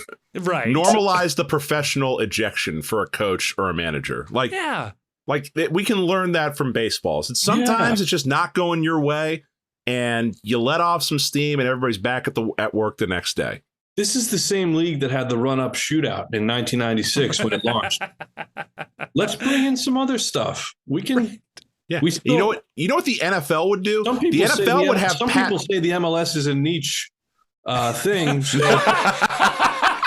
Let's bring in some other stuff from other sports. And let's get Pat Noonan mic'd up and then release the audio of what got him suspended. That would be electric if we heard a "you be the like they do the "you be the judge." Did this person deserve a foul? Let's pull the audio out there and let's do a "you be the judge" if Pat Noonan actually deserved the yellow card. You'd set a record for page clicks on that shit. Good. That's Don Draper level.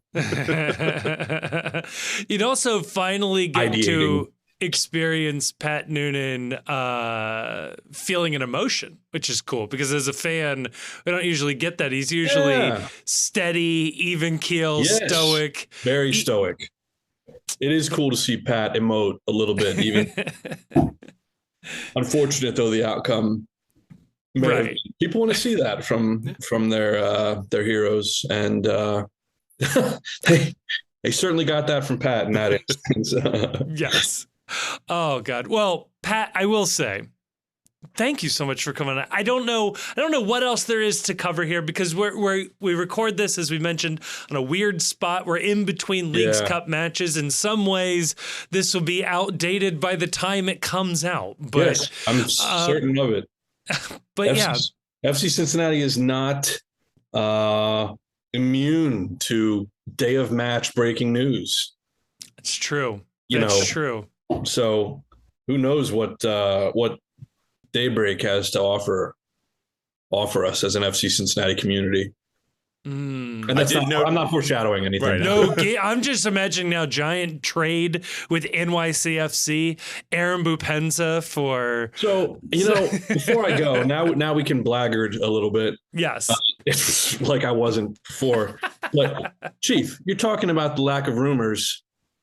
I saw one about Drake Callender, and did that not move the needle for you? Like, even as a thought exercise? I can't understand why it would happen. It's like there's also the one out there for Richard Sanchez from Club America where it's like. That one makes sense.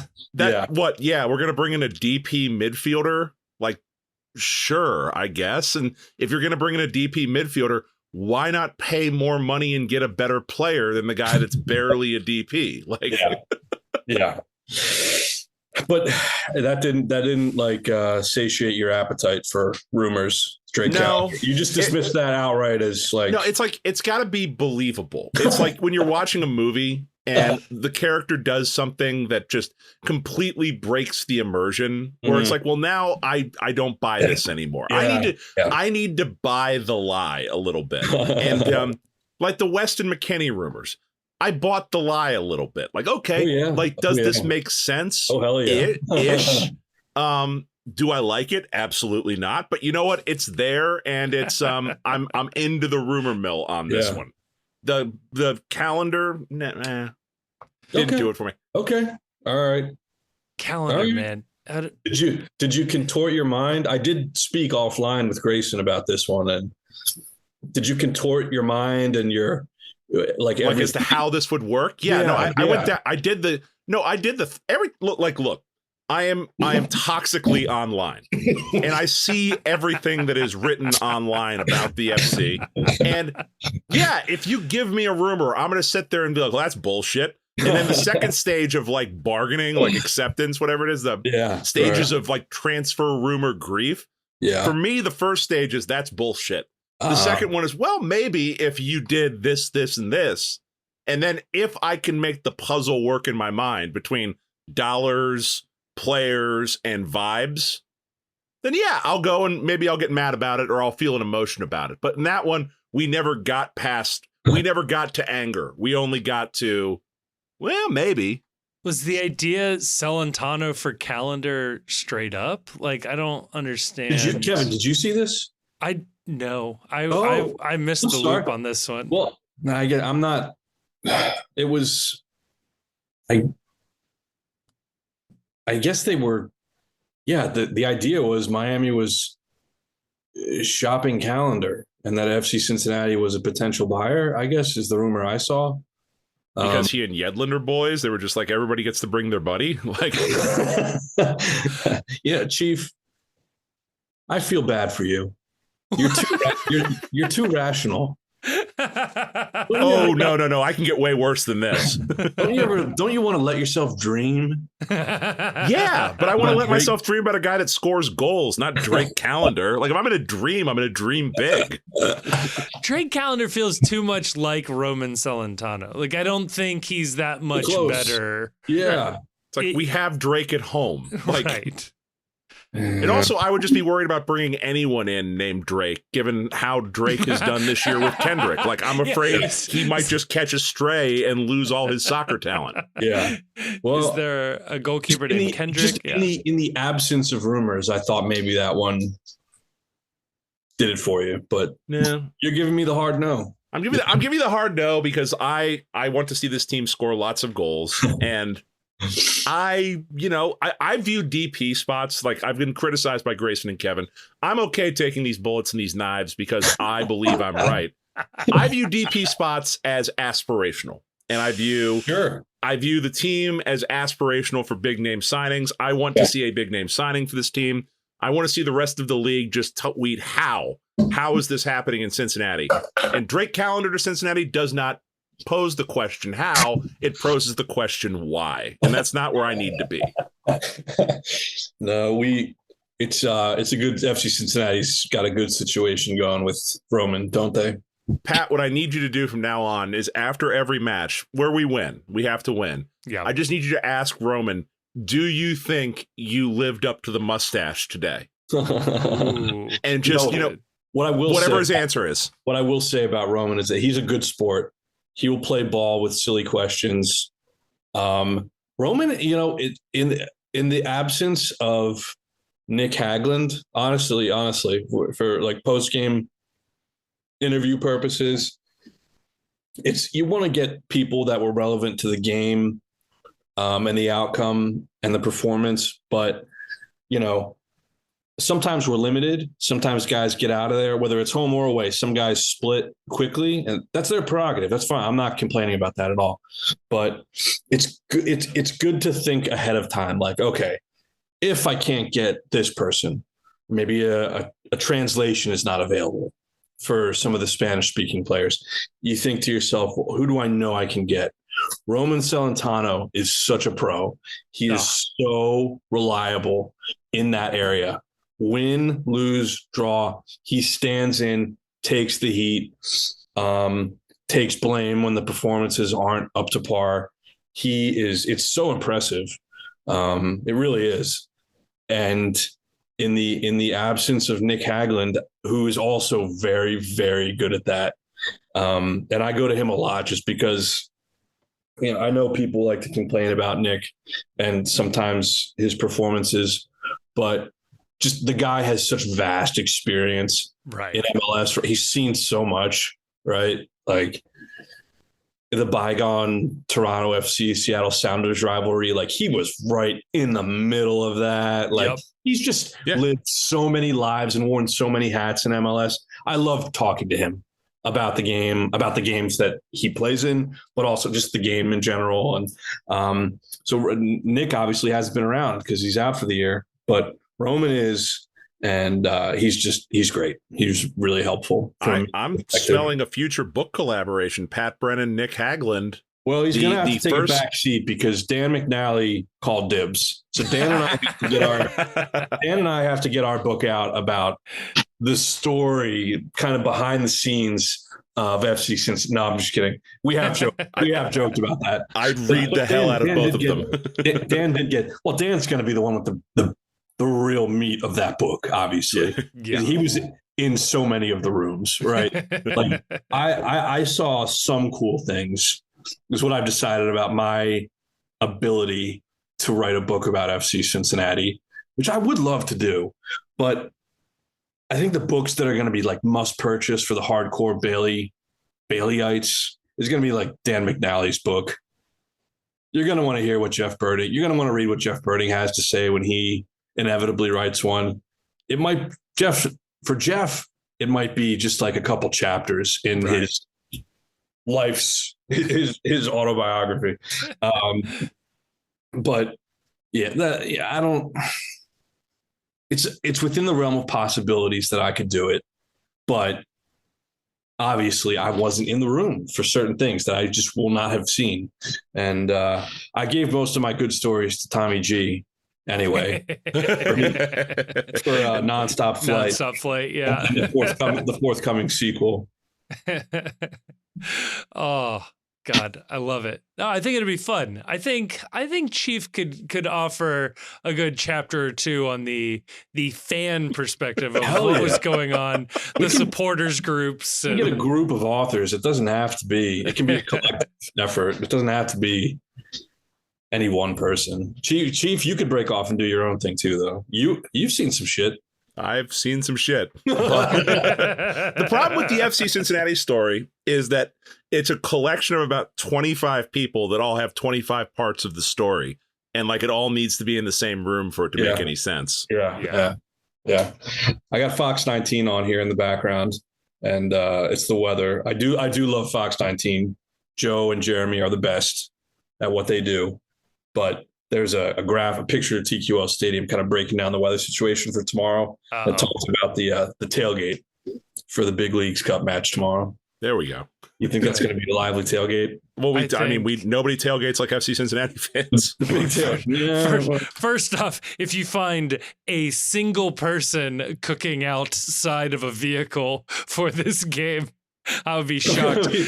Send him Pat's way. He wants to write a story about him. I'm going to drag my grill down to the town center, which is the parking structure underneath the public radio station across the street from. I'm going to take my grill down there. I'm going to have a tailgate. You just text me the time and place, and I'll be there. I'll go buy a ticket, and I'll be there with you. We need more American football, SEC, Ole Miss style tailgates. No, we don't. I'm just kidding. We might need that would it. Be such bullshit. That would be so stupid. I think I love our pub culture. What were you going to say? Well, I think the Norden Symphony Hotel is having renovations, so they're not there. And Northern Row is closed on Monday, so the Pride is meeting at Rheingeist. So it's going to be a very disjointed pregame. Everyone has been displaced. God. Yeah. Don't view, if this is your first FC Cincinnati game, first off, how the hell are you listening to this if this is your first FC Cincinnati game? But don't judge the experience based on what you're about to see tonight. How Leagues Cup is that everyone, the supporters are displaced from their usual dives? Not dives, but, sad establishments. Sad. Oh God! Well, Pat, have I wasted enough of everyone's time? I think so. I think this allows Chief and I to do a 4-minute preview and predictions of the match and call it an episode. Because that's all that match really deserves anyway. So well, I hope you cut this down by at least a couple hours, because inevitably, what gets to the earlobes of your listeners will be huge. I mean, you have to cut. You've got to cut. No, like I said at the start, you have the benefit of following on one of the worst episodes we've ever recorded last week. So, like, this will seem like manna from the heavens. What was wrong with last week? It was just Grayson and I, and it's just unhinged when Kevin isn't around to moderate us. See, look, you said that. You told me that like 3 hours ago. So. I didn't even remember what you were talking about. That was 14 teams were eliminated from Leagues Cup between when you said that originally and where we are now. Monterey fired their manager since that happened. It's been a wild night. That literally it did happen though. So wait, did it? That did happen. So who says the Leagues Cup doesn't matter, huh?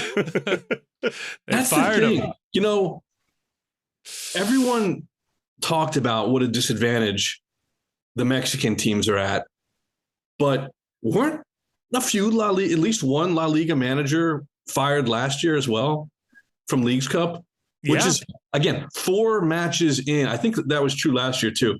We're talking like, I know it's a split season, different kind of calendar, right? Liga MX, but I guess it does matter, guys.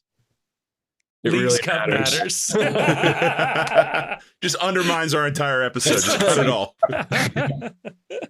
That's the perfect way to end this episode. That's like a Dare commercial.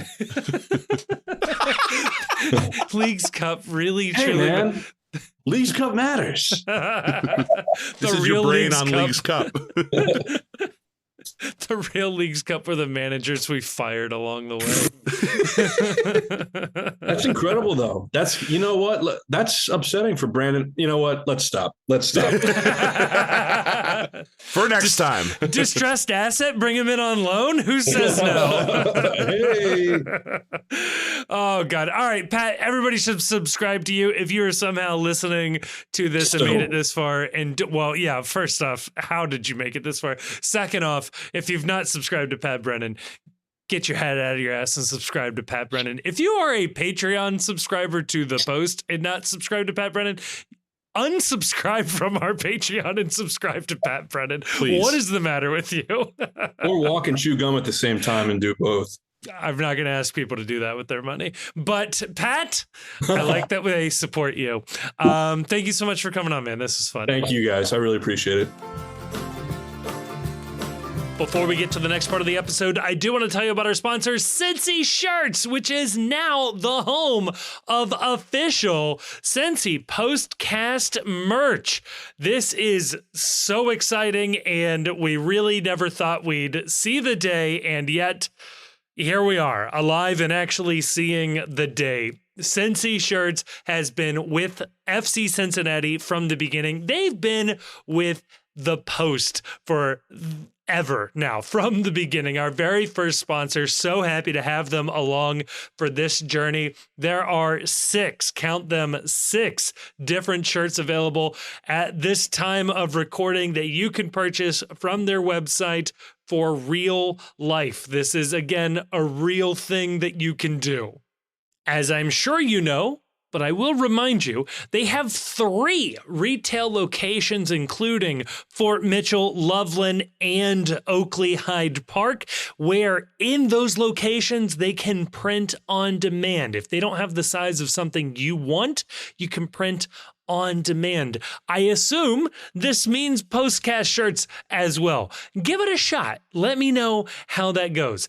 If, for some reason, you do not want to purchase one of our shirts, I won't hold it against you. You can use promo code ThePostCincy. That's all one word, all caps, ThePostCincy for 10% off your next order. This also works with Postcast shirts, so please don't pay full price. Make sure you knock 10% off for yourself on that one. Spread the code far and wide, I guess, and let them know about Cincy shirts and let them know about the podcast while you're at it. Otherwise, the code doesn't make a whole lot of sense. But again, a huge thank you to Cincy Shirts for sponsoring this episode and so many before it. And if I do see you out there with a t-shirt, I will be embarrassed for you, but I will probably give you a high five and tell you well done. So again, thank you to Cincy Shirts. Thank you to you for buying shirts and using that promo code. Oh, thank you to Pat for coming on and talking. That was awesome. So much fun. That was awesome. I love just it's fun. Like, it's fun talking with you and Grayson about this team, but getting a perspective of someone that does it professionally and sees that side of things is just endlessly fascinating to me. And I am always humbled that anyone views our show worthy of spending any of their time joining as a guest. So, and then thank especially you, Pat. that much time. So. Yeah, because we always soft sell it. It's like, oh yeah, you want to come on for like 30, 45 minutes and then 2 hours later. I think even before we started recording, Pat specifically said he didn't want to go for 2 hours. Yeah. Well, he also said, yeah, sometimes we tend to be verbose collectively. And I was like, yeah, that happens, I guess. No idea what he's talking about. The good news, though, Kevin, is that if there was ever a game that we didn't need to, spend a lot of time on in segment 2, yeah, boy, it's this game. It is. Do you care? Let's start with this. Just threshold question. Do you care about this game? Yes or no? So, no, but let me take that as a challenge to say, I can get you to care. All right. Here's my pitch. Take me to Caretown, please. Take you to Caretown. Here's the pitch. Not literally the pitch or even the bar, the pitch. Here's the pitch. Should we lose this game, we would be in the tournament quadrant that would include Tigres, Miami, and Columbus. It would put us in the sort of smaller group that would have us facing potentially Tigres, with then the winner of E5, which is probably the New England Revolution or Nashville. Not the most formidable opponents, but certainly an annoying opponent. And then you're probably facing Tigres after that. And then, should you get past Tigres, you're facing the winner of, again, probably the winner of Miami and Columbus. And let me just say, those would be annoying games to have to play. Yeah. I'll give you my reason to care. Okay. And this would be if I was trying to sell someone on why you should care about this game. This team lost 3 matches in a row going into Leagues Cup, and the vibes were off the charts bad. Yeah. This team, we talked about it with Pat. It's shocking how little of the season remains when Leagues Cup is over. There are 9 matches total, 4 home matches, but those 9 matches include against Columbus, against LAFC. There are good matches that are down the stretch for this team. There are tough matches against Miami. Yeah. Right out of the chute, potentially. This team needs to get the mojo back.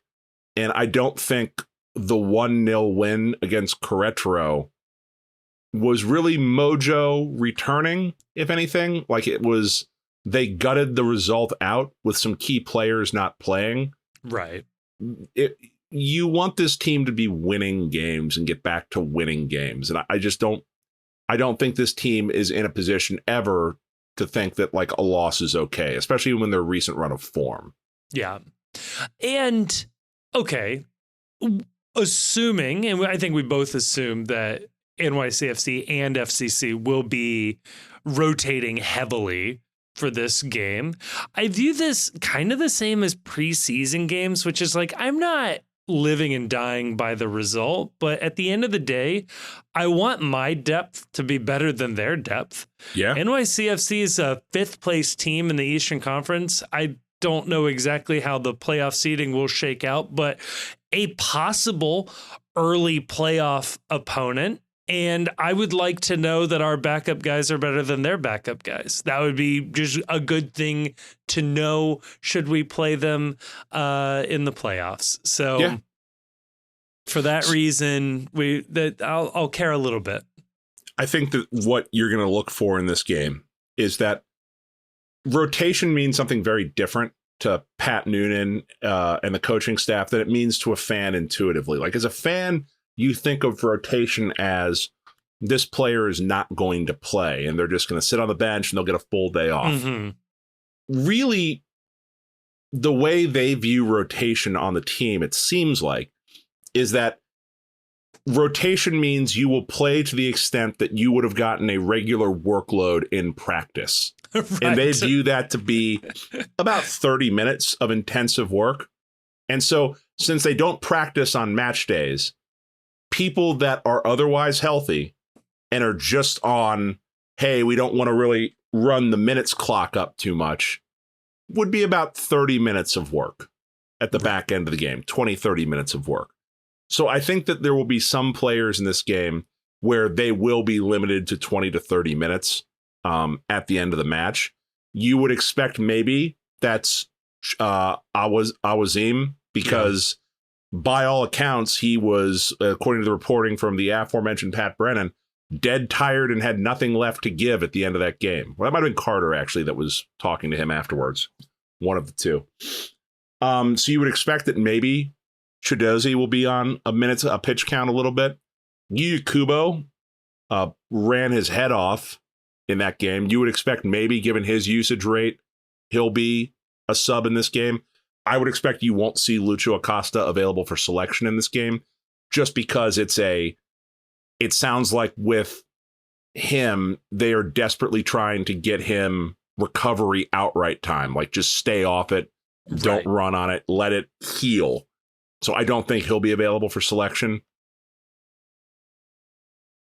My only real intrigue in this, and we didn't get into it much with Pat for very good reason, and that's because I respect what Laurel Failer is reporting about Aaron Bupenza, but it's kind of salacious a little bit, and it's based and it's based on, anonymous sourcing.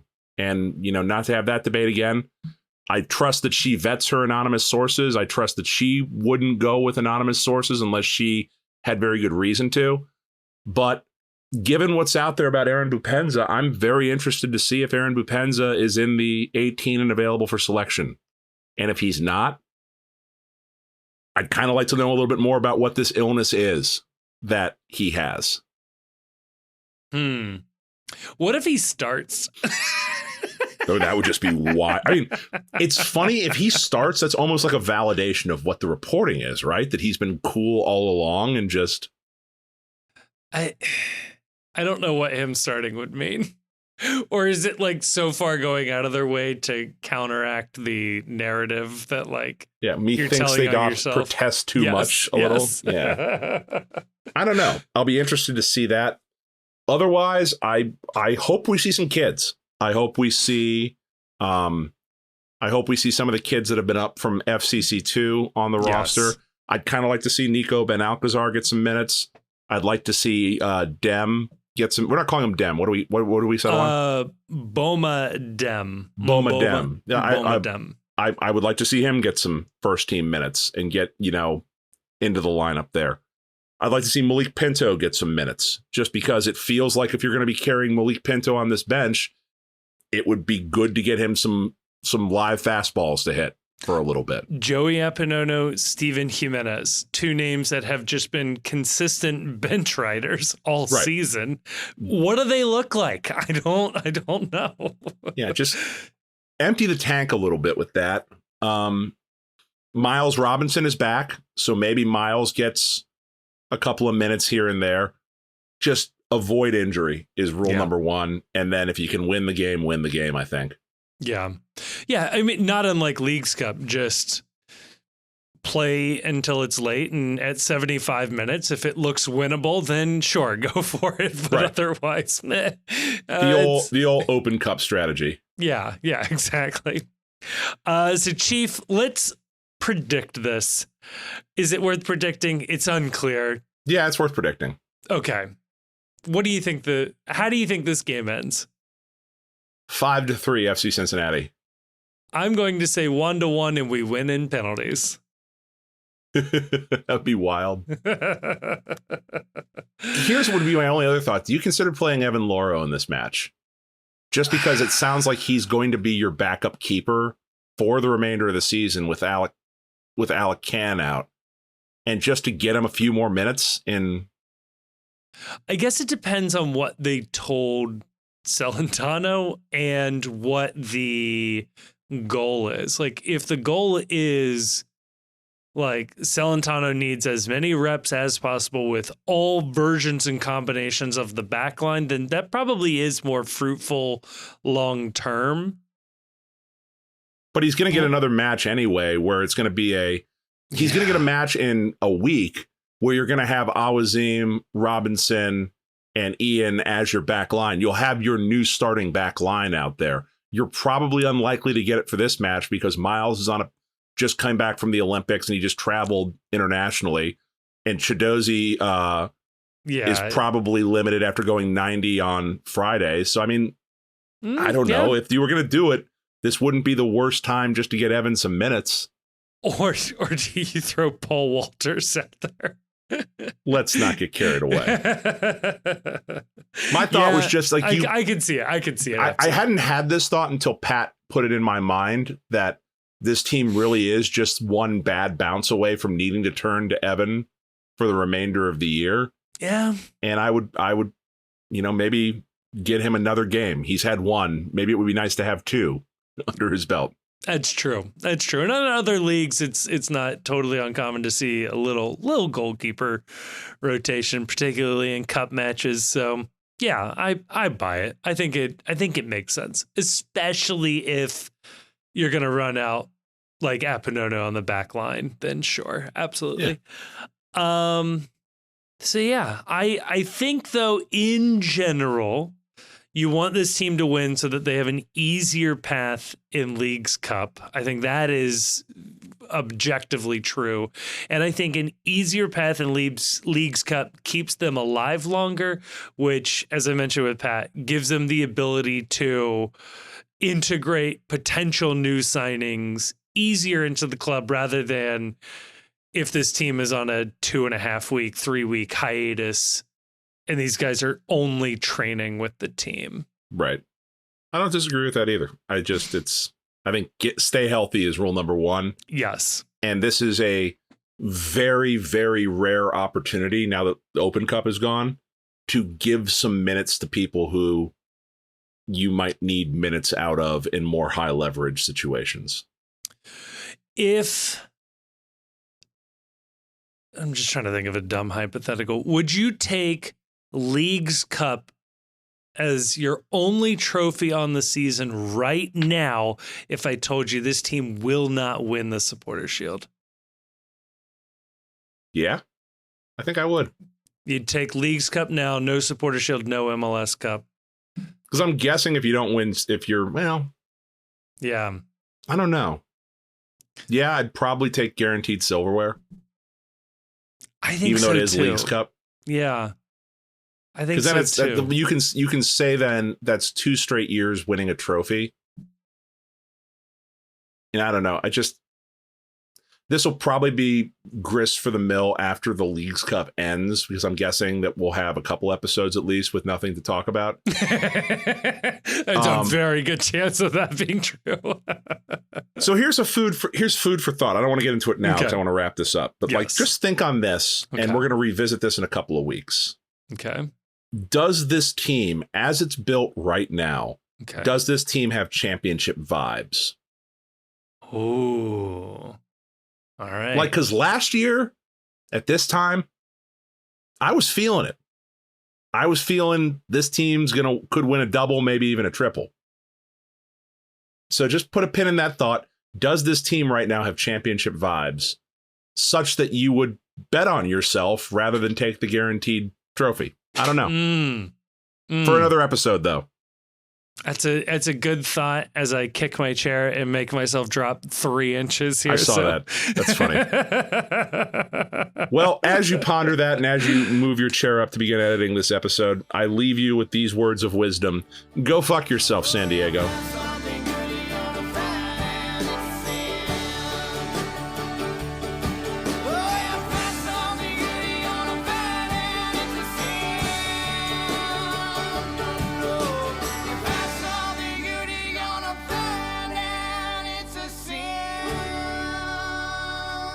Thank you so much for listening to this episode of the Cincy Postcast. It is a production of The Post Cincy. You can check us out at thepostcincy.com or just click a link in the description to check out some of our written work. It also has links to our social media accounts across all sorts of different platforms, including YouTube, where we are trying to do more and more video content. Please, dare I say it, like and subscribe and leave a comment. But no, that would be really, really helpful. Also want to give a thank you to Jim Trace and the Makers. They're a local Cincinnati band who provided all of the music for this episode. We love having them on board. You can check them out. Again, link in the description of this episode to find out where they might be playing shows next or where you can listen to more of their music. Also want to give a massive, massive thank you to the awesome and very attractive patrons over on Patreon. It is a voluntary subscription that people take out with no real promise of anything extra that keep this show afloat. And we are so, so thankful to those of you that have decided to take that commitment. If you do like the show, or at least just want to engage with other people who have listened to the show and want to talk about FC Cincinnati, MLS, soccer, or really anything else, you can go on over to Discord. Again, link in the description. Lots of links in the description where you can find a link to the Discord. That's where we are keeping the conversation going 24/7. It feels like it's a really fun group of people in there just talking about FC Cincinnati. And like I said, just about everything else. And finally, I'll say it. If you liked this episode, and given the fact that you've made it all the way to the end, I have to assume you either like it or for some reason cannot reach the stop button. Please share this episode with a friend or family member or someone who likes FC Cincinnati. The best way for us to grow is from a personal recommendation from somebody who likes it. And if that's you, please tell other people. And if you don't have any friends, feel free to give us a review on whatever your podcast platform of choice is. We'll take anything we can get. But again, a huge, huge thank you to everybody for listening to the show. I am blown away that anybody listens to this. So again, I well and truly mean this. Thank you so much for listening.